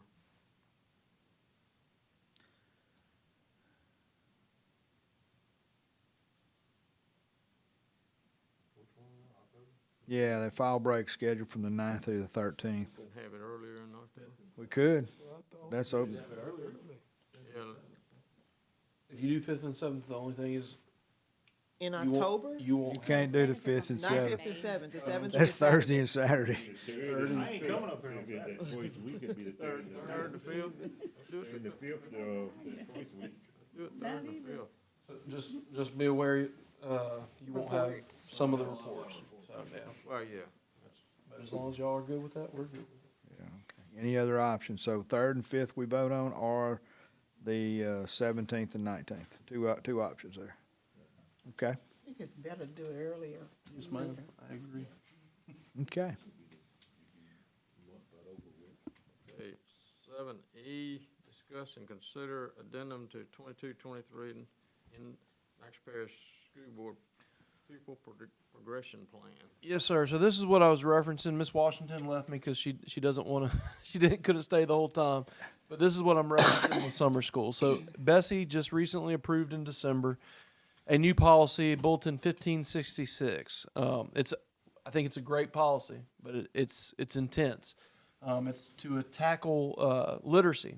So what they are proposing that we do is we give literacy screeners to all our third graders throughout the year. At the end of the year, any student who is not proficient on that last end of year screener has to take a state screener. When they take the state screener, if they're still not proficient, the state is telling us they need to take 30 hours of literacy-focused summer school that has to be taught by a teacher who's trained in the science of reading, which is what we are doing this year. Not only that, if you have a fourth grader who, on the ELA portion of LEAP last year when they were in third grade, performed basic or below, we have to get them to take another screener. If they don't perform proficient on that screener, they have to go to 30 hours of summer school. Now, you might ask, what if they don't go? If they don't go, then they still have to go before SBLC, and we would have to decide what if they would be retained or passed. At the end of that 30 hours of summer school, they will take another screener to determine if they are now proficient. Then it's up to SBLC, the school building level committee, to determine whether or not they will proceed to the next grade or not. As of today, we're only at the middle of the year screener, and we've actually taken a ton of kids off, but we're talking about 300 some odd third and fourth graders parish-wide. Massive. Now, we do believe, based on our data and the direction it's going, we're going to greatly reduce that number. But Bessie since they passed this, and every district's dealing with this because it's hitting everybody. But we agree with it because this is Dr. Brumley and Bessie saying we gotta improve reading. You gotta have them by the We third gotta grade, do it. by the third grade. This is part of the original Mississippi plan, what they did as well. So what we're saying is, I know it's middle of the year, but this has to be an addendum to pupil progression because it's of that magnitude, so. What literacy screeners are we using? So we do not, they have not yet named what the, I think the final one is, but they allow us to choose between Mr. Legrand Dibbles, Acadians, and there's one other, correct? But we are an Acadians district, so we're, and Mays is the other one. We are going with Acadians. Now, the interesting thing is they're actually giving us the 3 passages for fluency. Now, what they're saying is a third grader, to be considered proficient, they have to read at 100 words within that time period. A fourth grader, it's, I believe, 115 words. So we, right now, are working extremely hard with our third and fourth graders on oral fluency to make sure that as many kids as possible, for their own good, but also for the logistics of summer school and what this entails, because I'll tell you. The cost for summer school. The cost, but here's the other thing. They want these groups of 30 hours of intense remediation. They want that to be that certified science of reading teacher, but they also said that these groups have to be like, what is it? No more than 15 kids. I'm just telling y'all, it's going to be very difficult to convince a very specific section of teacher who has that certification, who's in early childhood, to come teach summer school with that intensive a thing. So again, we're working on this for the kids, obviously, but we're also working on it because it's a lot. And they haven't chosen the state screener yet? The state screener that they take at the end of summer has not been released yet. Okay. Yeah. It's going to be a lot of SBLC decisions. Yes, sir. Yes, sir. And you're not talking about, you're talking about third and fourth grade, we still want to have summer school for all the other grades. Yes, because we are still bound by ESSER to offer summer school to every student who's in a UIR or CR school. Plus, we're offering summer school to any student who's failed or any student who has attendance recovery. So we are looking, and I'll talk more about summer school next month, but we're talking about 10 sites for summer school this year. So, Massive. yeah. Yeah, I can see where this It's would. gonna be, somewhat difficult, like you say, to have the teachers. So we're still going to pay them that big $50 an hour fee, but there's some folks that we could turn that to $100 and they still say, my wife's one of them. Well, here's the thing. Here's the thing. If they're not on that third grade reading level, and we know that, it's going to affect them the rest of their educational career. 100%. So- If you don't know how to read by third grade, your chances of going to prison, your chances of alcoholism, all those things, and it's so sad because you're looking at third graders. So The statistics tell you that. we're investing in our students by doing Yes, this. sir. It's very important, and I applaud Dr. Brumley and Bessie and LDOE for doing this. To being aggressive with it. It's bitter medicine, but it's It's needed. necessary. Yeah. Yes, sir. But the thing is, working to ensure that their pre-K, first, second graders are getting that, all the instruction, training, teaching, that they need before it get to that point. Yes, ma'am. It's too late if we've got, it's almost reactive to try and fix what's already happened by the time they've got to third grade when the Oh, their fourth graders pulling those back in, we are. A2 is where the focus and time needs to be spent, energy, all So that. we're actually, and I think I've shared this with the board. You probably don't remember it, but one of the positives we're looking at here, we've done the beginning of year screener. From beginning of year to middle of year screener, we're seeing, I think in kindergarten they increased 18% from beginning of year to middle of year. And there's some schools I can tell you, like kindergarten at Marthaville, they have 26 kindergartners. Of those 26 kindergartners, only 4 haven't reached the benchmark yet.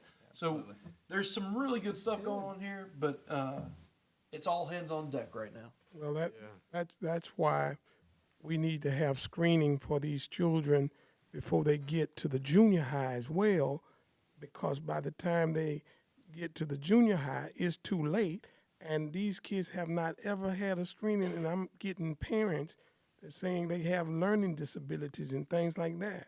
Yeah. And this child may be dyslexic, whatever the case may be, and the child has never been even screened, and they've been crying out for it to get done, and that's problematic to me. It is. It is. And I'm hearing these parents, it should come before the junior high. It should be in the lower grades that these screenings are being done. Yeah. But I do think, based on what LDOE is doing, what you're going to see in the next 5 years, you're going to start seeing less of that because we're attacking it so early that I'm excited about what the next 10 years in education in the state of Louisiana holds for us. Because I think it's going to be a long road, but we're on the right path with some of these initiatives. So.